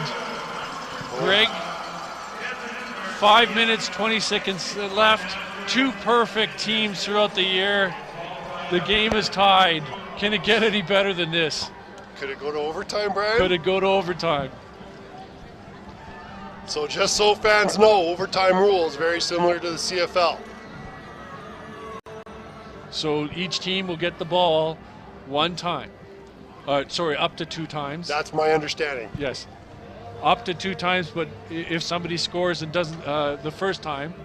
No, it's like the I think it's oh, like the yeah, CFL. sorry, you're right. That's NFL rules, I'm thinking. Yeah. It's like, so each team will get the ball 2 times, depending upon whether somebody scores after the first time or they get it 2 times for sure. You're the guy who coached in high school. Years ago, I think what it is you get the ball at the 35, and if you score, first team that has the ball, if they score a field goal, the other team has to score a field goal to keep it scored or a touchdown to win the game. But this is the championship, so somebody will go until they score. Oh, short kick. Short kick. It comes down at about the 30, and just jumping on it to make sure they have it is number 18 from Sturgeon Heights. I'm not sure I understand why you'd not kick it deeper, but... Yeah, maybe it was a bit of a accident there, but Sturgeon Heights will start from their 35-yard line. 5 minutes and 14 seconds left in the 4th quarter. And this is the way the game should be, Greg. 2 perfect teams. 5 minutes left in the game. Rolling out to right, McCammon puts the ball up through the hands of the intended receiver. Well covered on the play by number 12, and that is Kevin Garcia. Yeah, nice throw. Garcia had really nice coverage of moving up to knock that ball out of the hand, or making it harder for them to catch.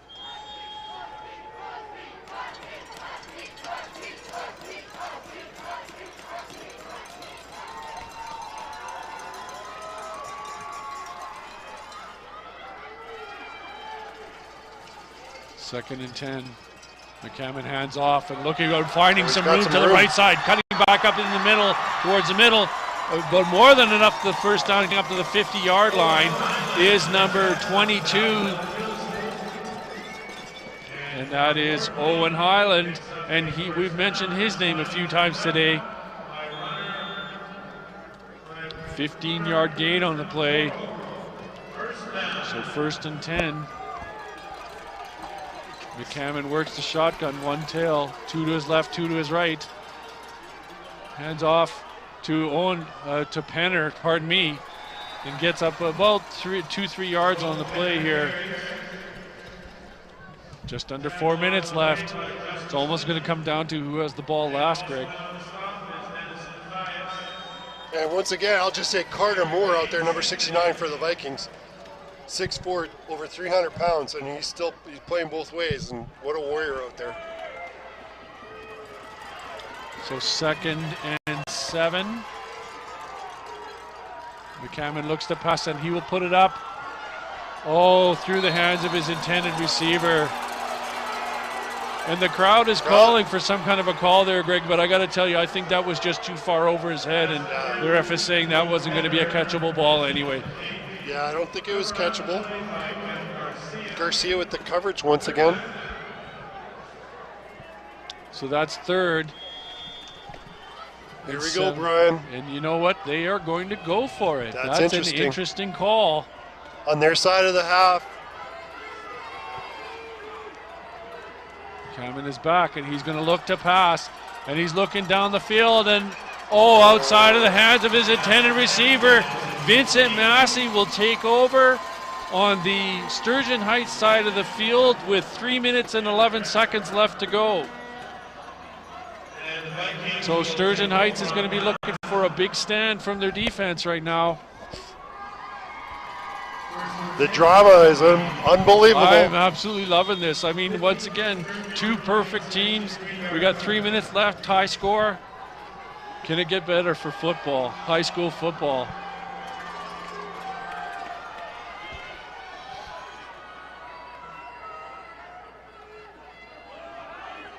Sharp is throwing the ball up. And through the hands of his intended receiver, Escato Andino, but Andino is thinking he should have got some kind of consideration for a pass interference call there. You know what, Brian, in all honesty, I like that there's no call on that. Both of them are kind of hand fighting back and forth, so. Yeah, I agree. Regulation time. 2 minutes, 50 seconds left.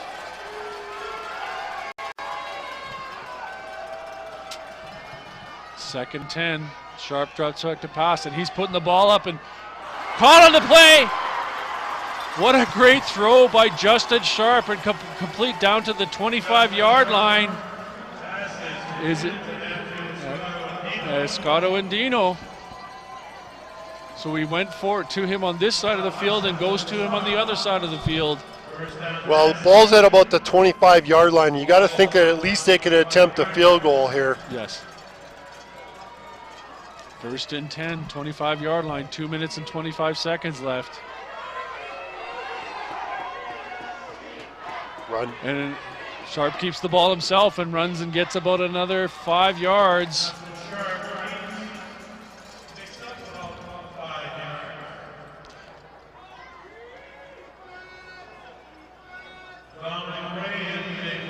Dominic Gray with the tackle. 2 minutes 14. I like that call because now you're not in a long distance kind of situation. You don't need big yards here to get a first down. Yeah, and I wouldn't be surprised if they didn't keep it on the ground again here, because they're close enough now for a field goal attempt, as you said. But no, he's going to throw. He's rolling to his right. Flag on the play. I think we've got a hold on it. It's intercepted at the 5-yard line. Wow. Sturgeon Heights takes over as long as the penalty's not against them, and I think it is. I think there's a hold call in there. Looks like it's going to be holding. Vincent Massey, number 90, that penalties decline.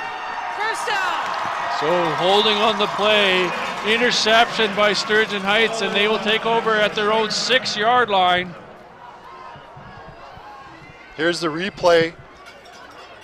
Sharp rolls to his right here and really doesn't have a lot of people open.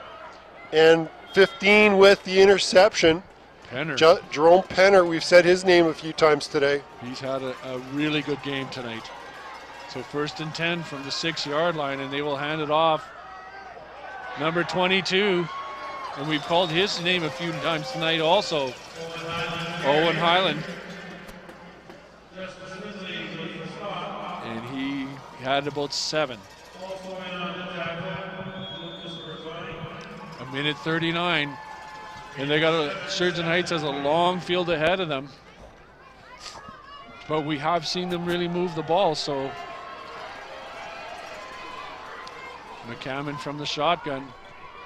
Once again, he will hand the ball off to number 22, who has, a flag on the play. Came in late after the play was over, Greg. Might be face masking. That could be a huge penalty.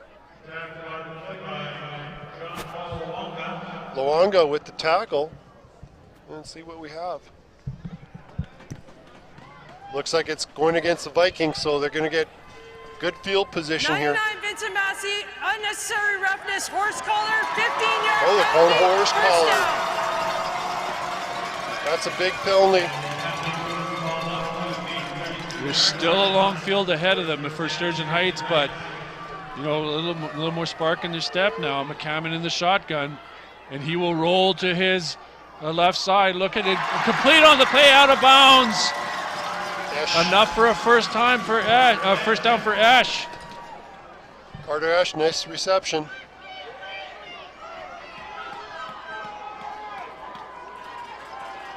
Oh, check that, folks. I thought it was out of bounds, but first down, but just short of a first down. Regardless, second down, 1 minute, 13 seconds left.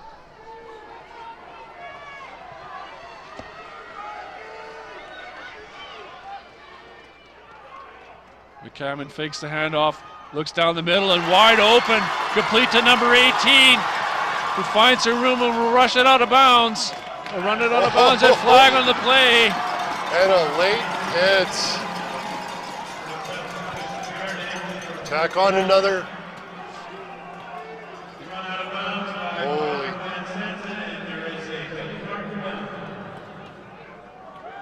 Unnecessary roughness against Vincent Massey. What a tough penalty to take.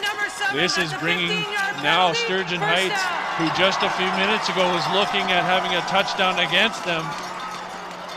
Lots of time left on the clock for the Huskies. 1 minute and 5. To hand off to Penner, who will go to the left side and find a lot of room there. Another penalty flag. Penner carries. Tackled by Justice. And we'll wait for another. This flag was thrown far away from the play.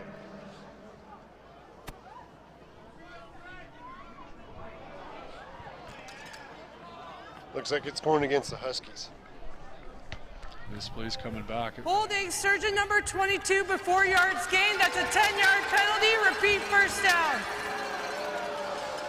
Tough call right now, but you know what, Greg? Lots of time on the clock. First and 20 for the Huskies. We have just under 1 minute to go. Here we go, folks. First and 20.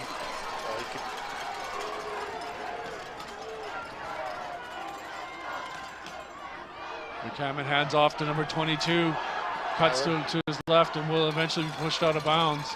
Not a big gain, maybe about 5 yards. Owen Highland.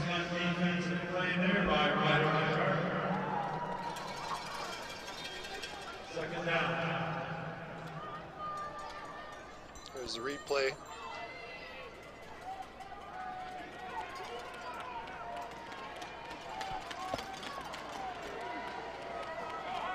Second down, 18. McCammon from the shotgun. He will roll to his right, and he's looking downfield. Quick pitch up to number 18, and eventually pushed out of bounds there. Davidson with the catch. So 44 seconds left, Greg. Third down. Well, you have a few options here, Brian. You could kick a field goal, and again, I don't know if they have a field goal kicker that could hit it from probably about 40 yards out. You could punt it, try to attempt to punt it through the end zone for a point. It is 3rd and 12. Looks like they're going to go. Yeah. Oh, timeout by the Huskies. Yeah, so again, you have a few options here. Like if you can punt it through the end zone, you get the Rouge, the 1 point. And if you try to keep the play going here, I mean, and you're incomplete, Vincent Massey has a long field in front of them with, probably under 40 seconds left at that point in time. So not, give or take whatever works best for you. What I love about the Canadian game, you can score a point, one single point, by punting it through the end zone. You're just reminding me of the last one of the last TSN desk sessions between a game that I was watching and listening to Milt Stiegel rant on about this single. It's one of those things he hates about the CFL football game is getting a point for failing, as he puts it. But it is part of our game. It's what makes it a game. Our game. It's unique, Looks like they're going to go here, Brian.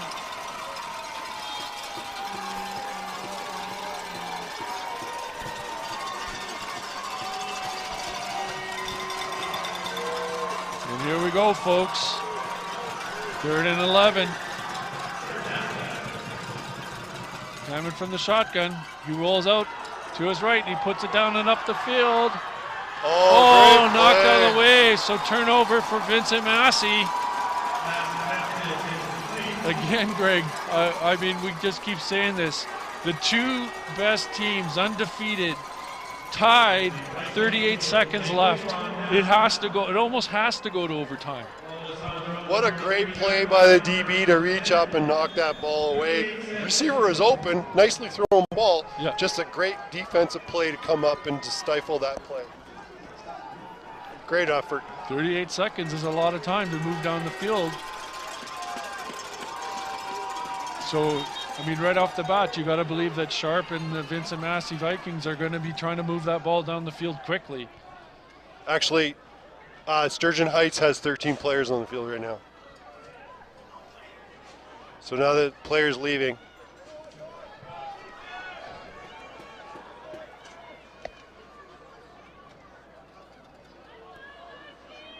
I don't know, did they call timeout here, They Brian? must have. They must have, because I'm looking at Sharp over there having a chat with coach on the sidelines. Yeah. So somebody called a timeout. I didn't see who it was, but I know the Sturgeon Heights Huskies had 13 players out there, so maybe they called it.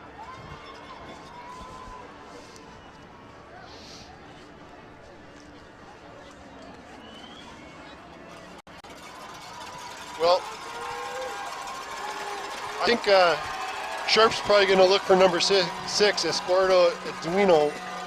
He's been the most popular receiver, so look for number 6 to be the main target here. Right off the bat. Okay, good complete pass, Craig, but I gotta ask you, wouldn't you be trying to push this to the sidelines right now? Yeah. And we do have an injured player. Looks like a Sturgeon Heights player on the far side of the field from us. Looks like maybe the corner out there.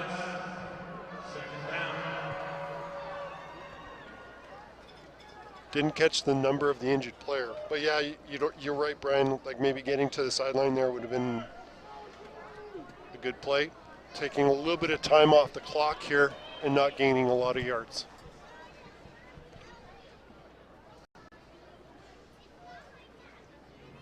I don't know, Brian, do you open up the old playbook and turn to the chapter of trick plays? Well, you know you got 30 seconds. We got 30 seconds left in championship regular time here. And it looks like we are going to be heading to overtime unless the Vincent Massey Vikings can move down the field quickly. Or the Sturgeon Heights can find some way to get a turnover here. Yeah, defense can score too, right? Like if right. they force a turnover. Yeah. I mean, we have seen Sharp move the ball down the field quite well up until this point. And you know he's going to be looking past, and that's what he's doing. And he's got the ball up, and he's got the arm for it. Oh, through the hands of his intended receiver, Lucas Sells, who, you know, he was down the field. Okay, there's 22 seconds left. Incomplete pass. What do you do here? 22 seconds left. You don't want to turn the ball over here. No, you don't.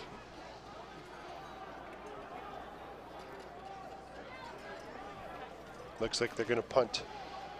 Yeah, I think that's the call I would make in this case, because you sure don't want to miss. With 22 seconds left, that's enough to run 1 or 2 plays, get it down in enough to closer to field goal range.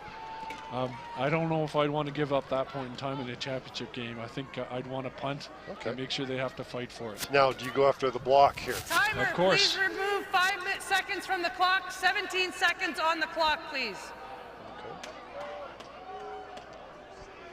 So they're running off 5 seconds here. They're putting 17 seconds on the clock.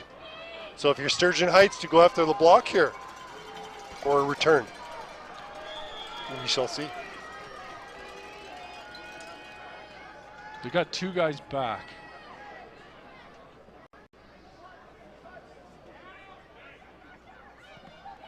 Oh. That's a tough call there, my friend. That's not a deep punt. So this has given Sturgeon Heights the ball with 10 seconds left, like possibly enough time to run 1 play from the 45-yard line. Now, does Sturgeon Heights have any timeouts left? Well, do you throw it to the end zone? Do you do a Hail Mary, hope for an interference call?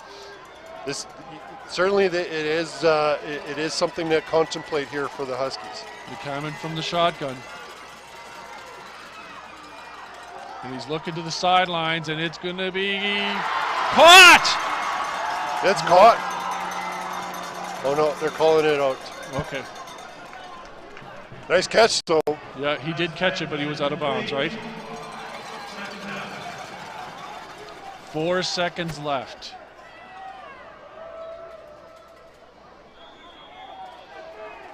Now I got to believe it's going to be a Hail Mary shot.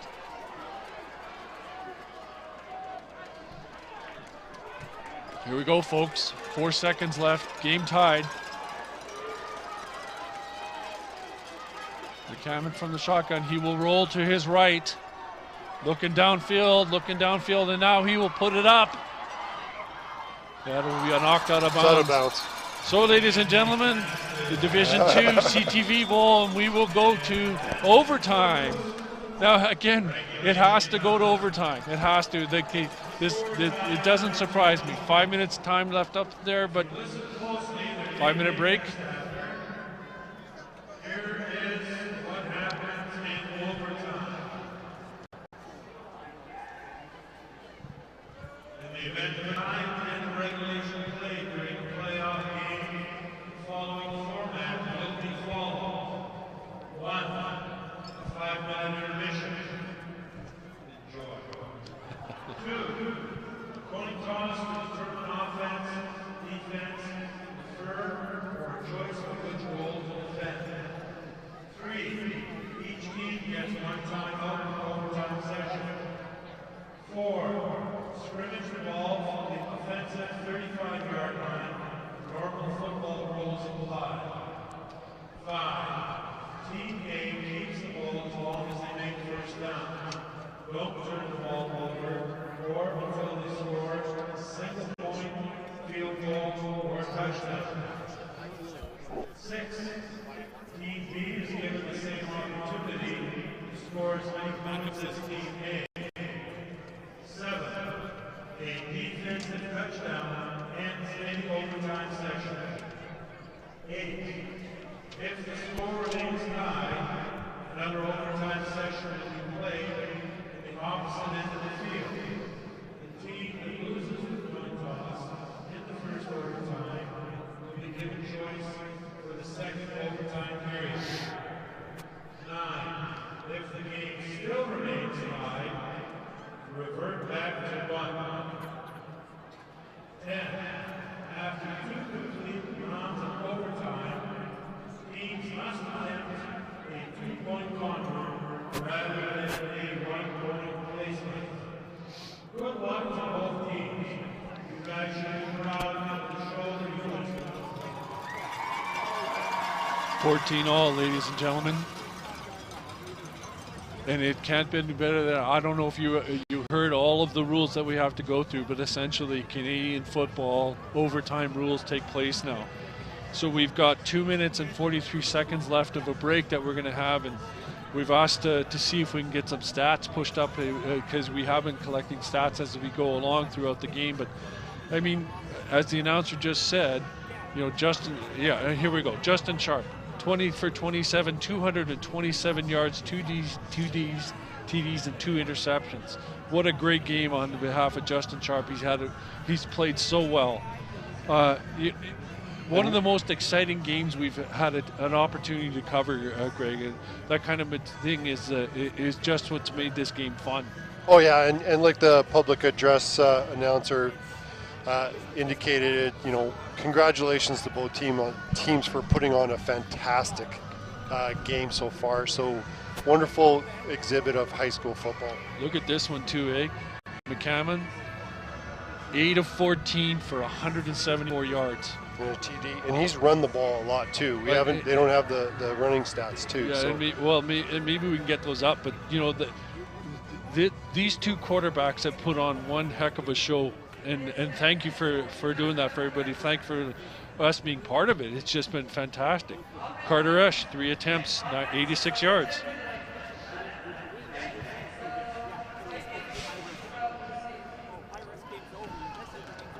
So Vikings have the ball first.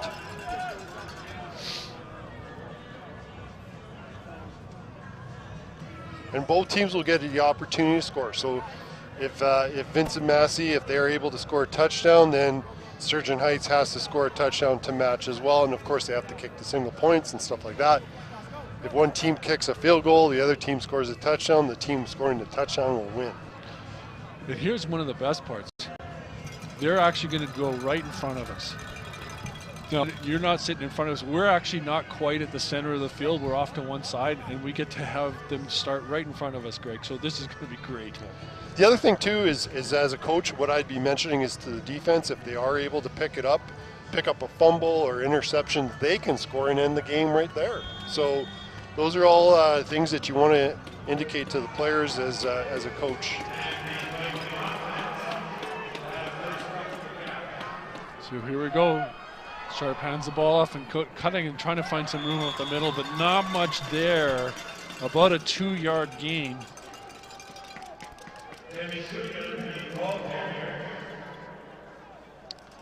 I'm actually looking at the side. They actually got started before the break was up. They were ready to play, Greg. They're ready to go. 2nd and 8.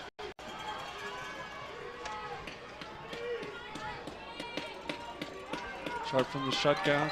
Shotgun looks back, throws the ball up and over the head of his intended receiver. That would be number 2, Aaron Passaport. Justin Sharp's pass attempt to if the cell says incomplete, they're down.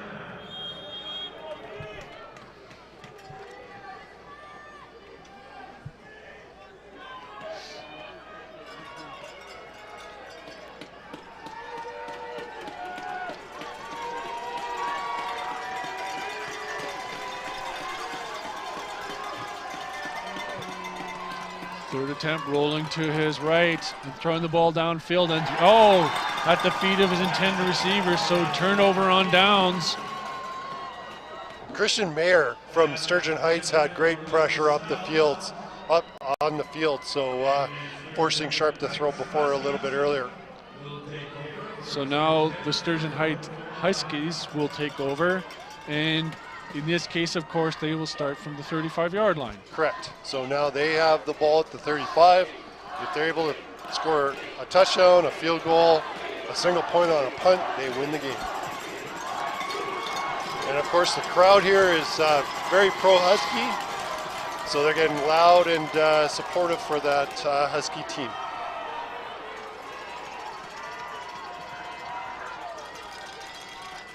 Hands off and kind of going to the right side. Of course, it's Penner. He's just been the workhorse all game. 5-yard gain.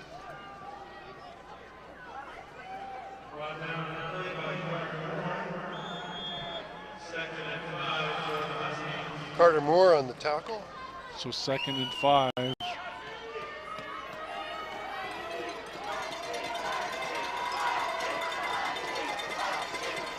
McCammon from the shotgun. And he will hand off and right up the middle. Continuing and just bouncing. And very close to the first down, but I don't think quite made it, Greg. He made a nice cut, jump cut, just was caught from behind. Williamson on the tackle, so 3rd and short here, Brian. And they're going quick here. I don't know if he made it. 54 from the Vikings, Lucas Burgoyne. Great play. And tackled on the play by someone we've talked about, Owen Moore, number 69, Greg. He drove right up there. Absolutely, wow. These two teams, now they're going to switch sides.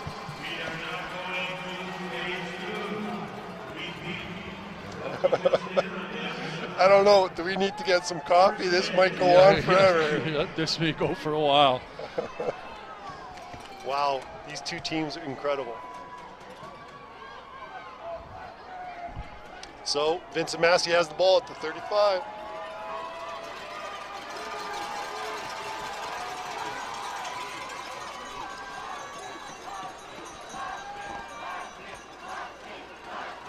And our crowd is revved right up.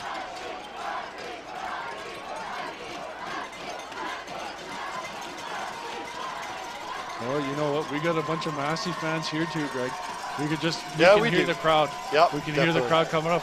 So we got a good crowd from Brandon who are obviously intended to support their high school team. So the Revs are talking to the coaches here. I'm not sure what's going on.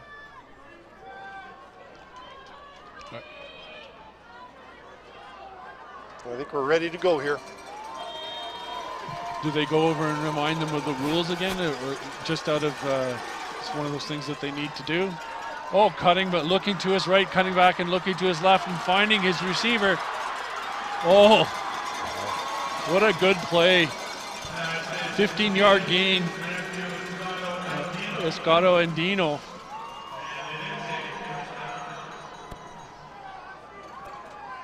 Nice play. Again, you don't have to go to the end zone. You could just continue to do efficient plays.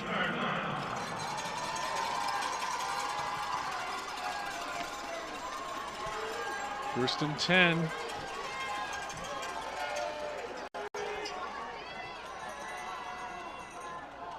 Back to pass. Screen. Screen over top, but flag on the play. I think we're going to have a holding here. That's a little bit of a killer play for them.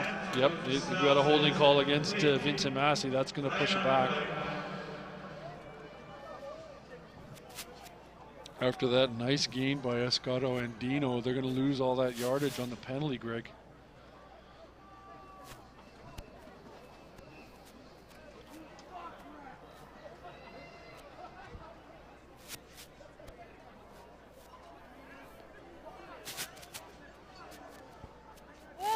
Vincent Massey, number 67. That penalty's declined. Second They down. declined it, Brian.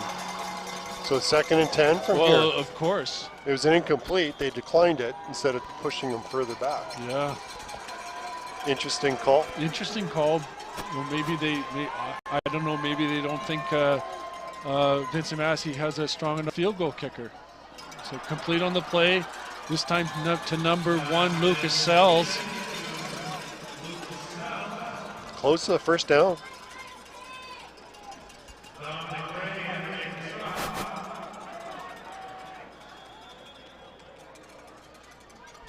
So very close to the first down. It's just short of it.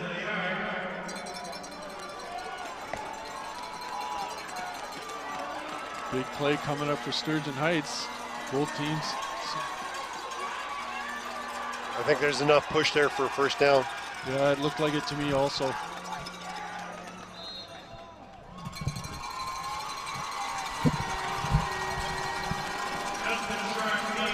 Okay, so first down for Vincent Massey. Looks like they're about the 9-yard line here. All right, first and goal.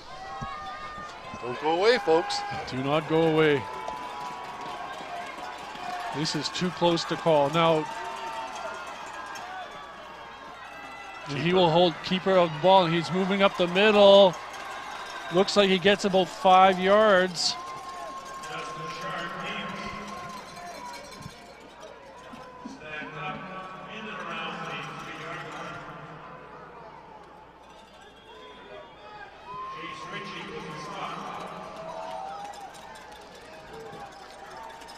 Second and goal from the 4-yard line. Maybe a run behind the left side there.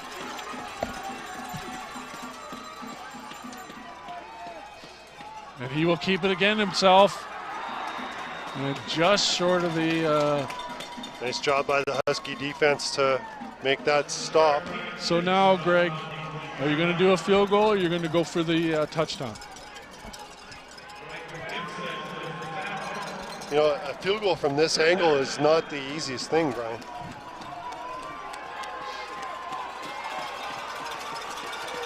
Nice job by 98 there to make a play. It looks like they're bringing out the horses. Gibson on the D-line there, great play to stop that quarterback run. Looks like there's an issue with a player here.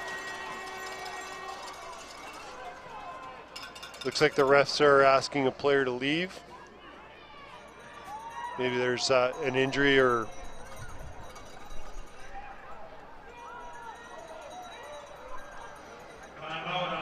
Okay, I did see somebody coming out on the field, and I wasn't sure because it looked like they were trying to call the timeout for one reason or another, and the confusion back and forth. So I just really wasn't sure what was going on to get this to end. Anyways, we are sitting on the 1 yard line. Overtime. Division II CTV Bowl for Winnipeg High School football, and this has just been a fantastic game. Yeah, I was just watching. There's one of the Sturgeon Heights players. Well, we're going to go back into the action here, but one of the players was sent off, maybe an injury, or sometimes if a player is bleeding, they'll send a player off. So here we go. 1 yard line.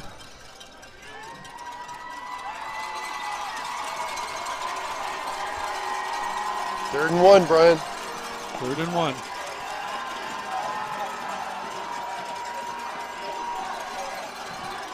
QB keep. Well, flag on the play. Looks like he's in. I wonder if it's offside. Sturgeon Heights, maybe they didn't give a full yard here. So we're just waiting for the penalty call.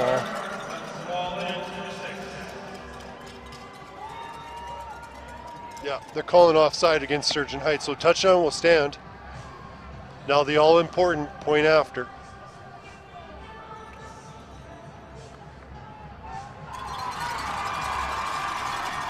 Okay, so now the pressure's on the, if the point is good, the pressure's on Sturgeon Heights. They have to score a touchdown. They have to score a touchdown. And then what we heard is that if the next time, if they do score a touchdown on the next series, if we score and tie it up, the next series they have to go for a 2-point convert instead of a 1 point. Oh, bad snap! It's blocked.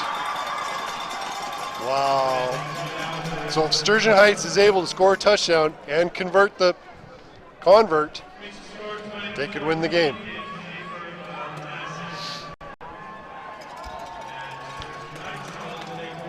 That's huge, Brian. So no matter what happens here, Greg.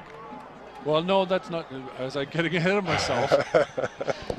I was going to say this could be the last series, but if they score a touchdown and don't get the convert, we will continue. We will continue. They have to get a touchdown. They have to score a convert. So McCammon from the shotgun will hand off to who else but Penner, who will cut to his left side and look for something and stop without much of a gain there, maybe a couple of yards. Boy, both teams have played their hearts out here. Yes.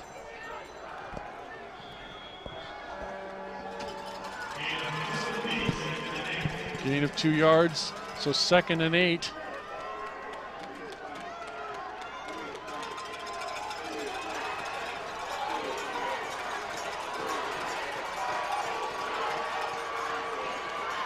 This time he will keep the ball. McCammon will keep the ball and go up the middle, but he is swarmed by the Vincent Massey defensive line. So here we go, Greg.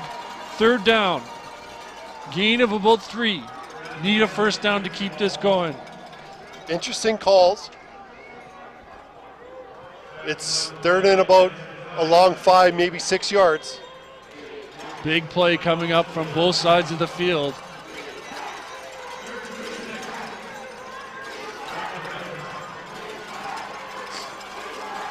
Here we go, folks.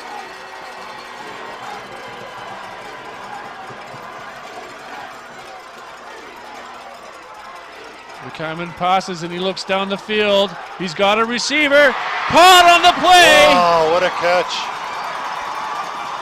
All the way down to the 10-yard line. Guess who? Penner. Wow. So they're Sturgeon Huskies still have life.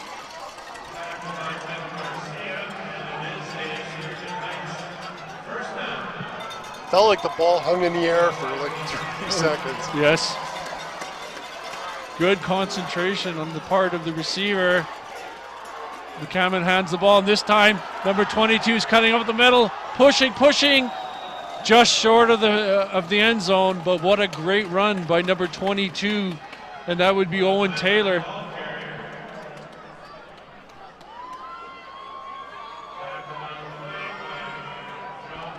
Owen Highland. Second and goal. Second and goal from here. And there is no option for Sturgeon Heights now. They're going for it.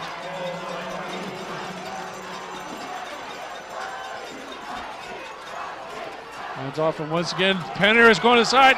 Cuts it towards it. It's cut. Touchdown. There is a flag on the play.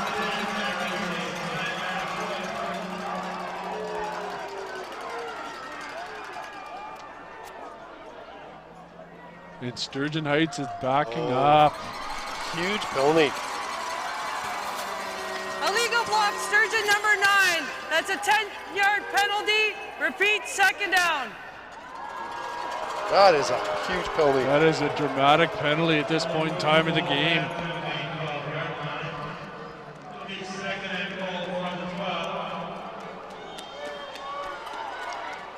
Well, here we go, folks. It is second and goal. Cutting inside Penner. Not much room there.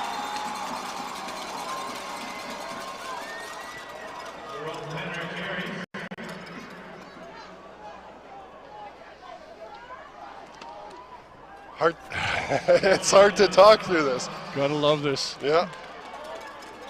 Here we go. All right. How many times have we said that? Here we go. Third and goal. And this is it.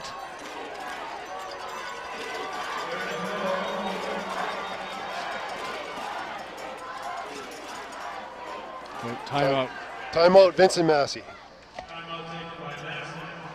I like that call. Give the defense a little bit of a break, talk it over, remind them of their responsibilities.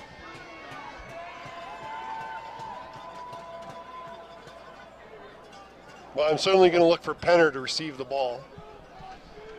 He's been the go-to player for sure.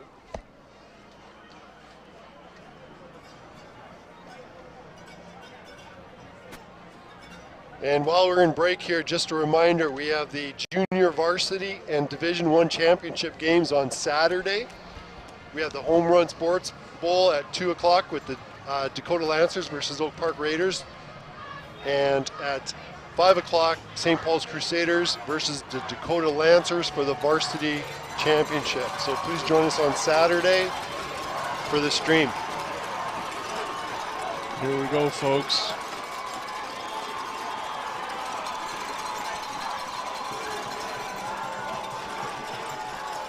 I don't think that they can get a first down here, Brian. I think they have to score a touchdown here. It's first and goal. Yep.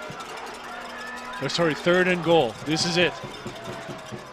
Cameron's back to pass, and he's looking into the corner of the end zone. Oh, incomplete! Vincent Your Massey. Division II champions are the Vincent Massey Vikings.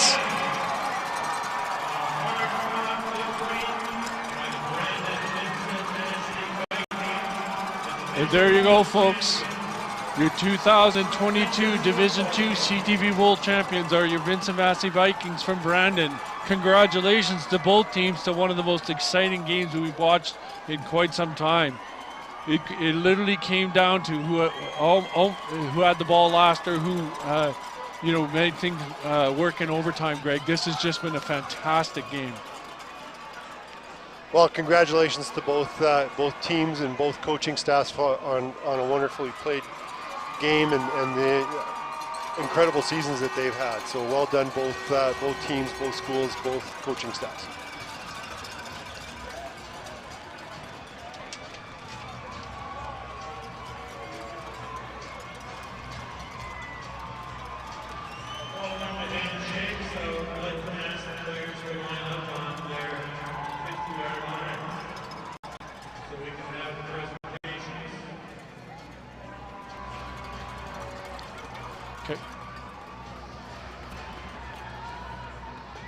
Well, Brian, I was just watching, a lot of the Vincent Massey players went up to Penner, number 15 from Sturgeon Heights, and just congratulating him on a well-played game. And that's the sportsmanship and I think both sides will appreciate just where, what went into this game, what got them to this point, and really, both teams deserve to win.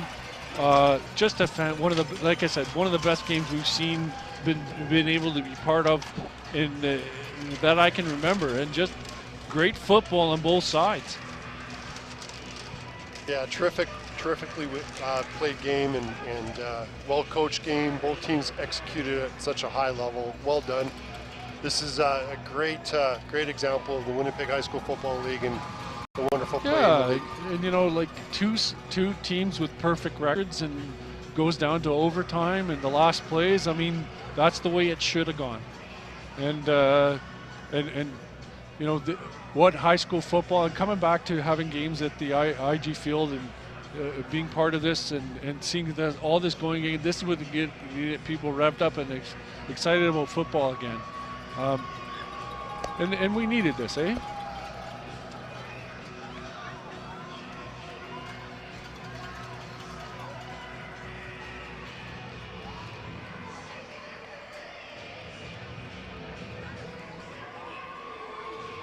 So we're going to be heading down to the field in a minute for some on-field player and coach interviews. So stay with us, folks. In the meantime, we want to remind you, Saturday afternoon, 2 o'clock, JV Junior Varsity Home Run Sports Bowl, 2 o'clock on LRSD TV. And then at 5 o'clock, the Division I Anovitz Bowl. All of this on LRSD TV. And we do want to thank you and appreciate that you've joined us, and we welcome you back soon. And we want to thank Winnipeg High School Football League for allowing us to be part of this. Great football, and we will look forward to some more great football this weekend.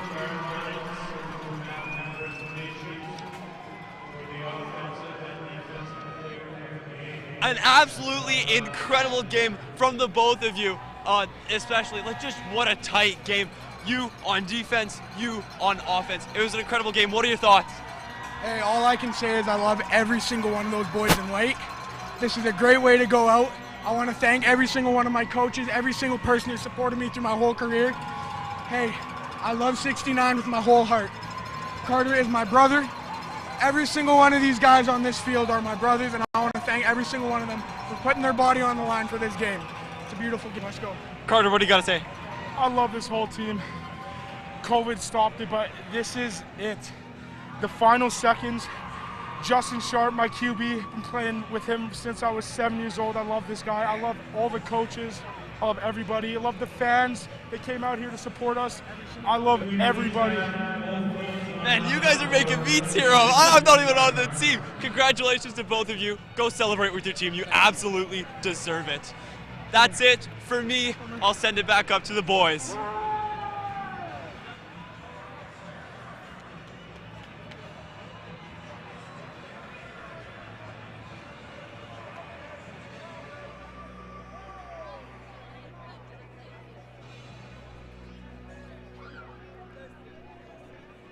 Game on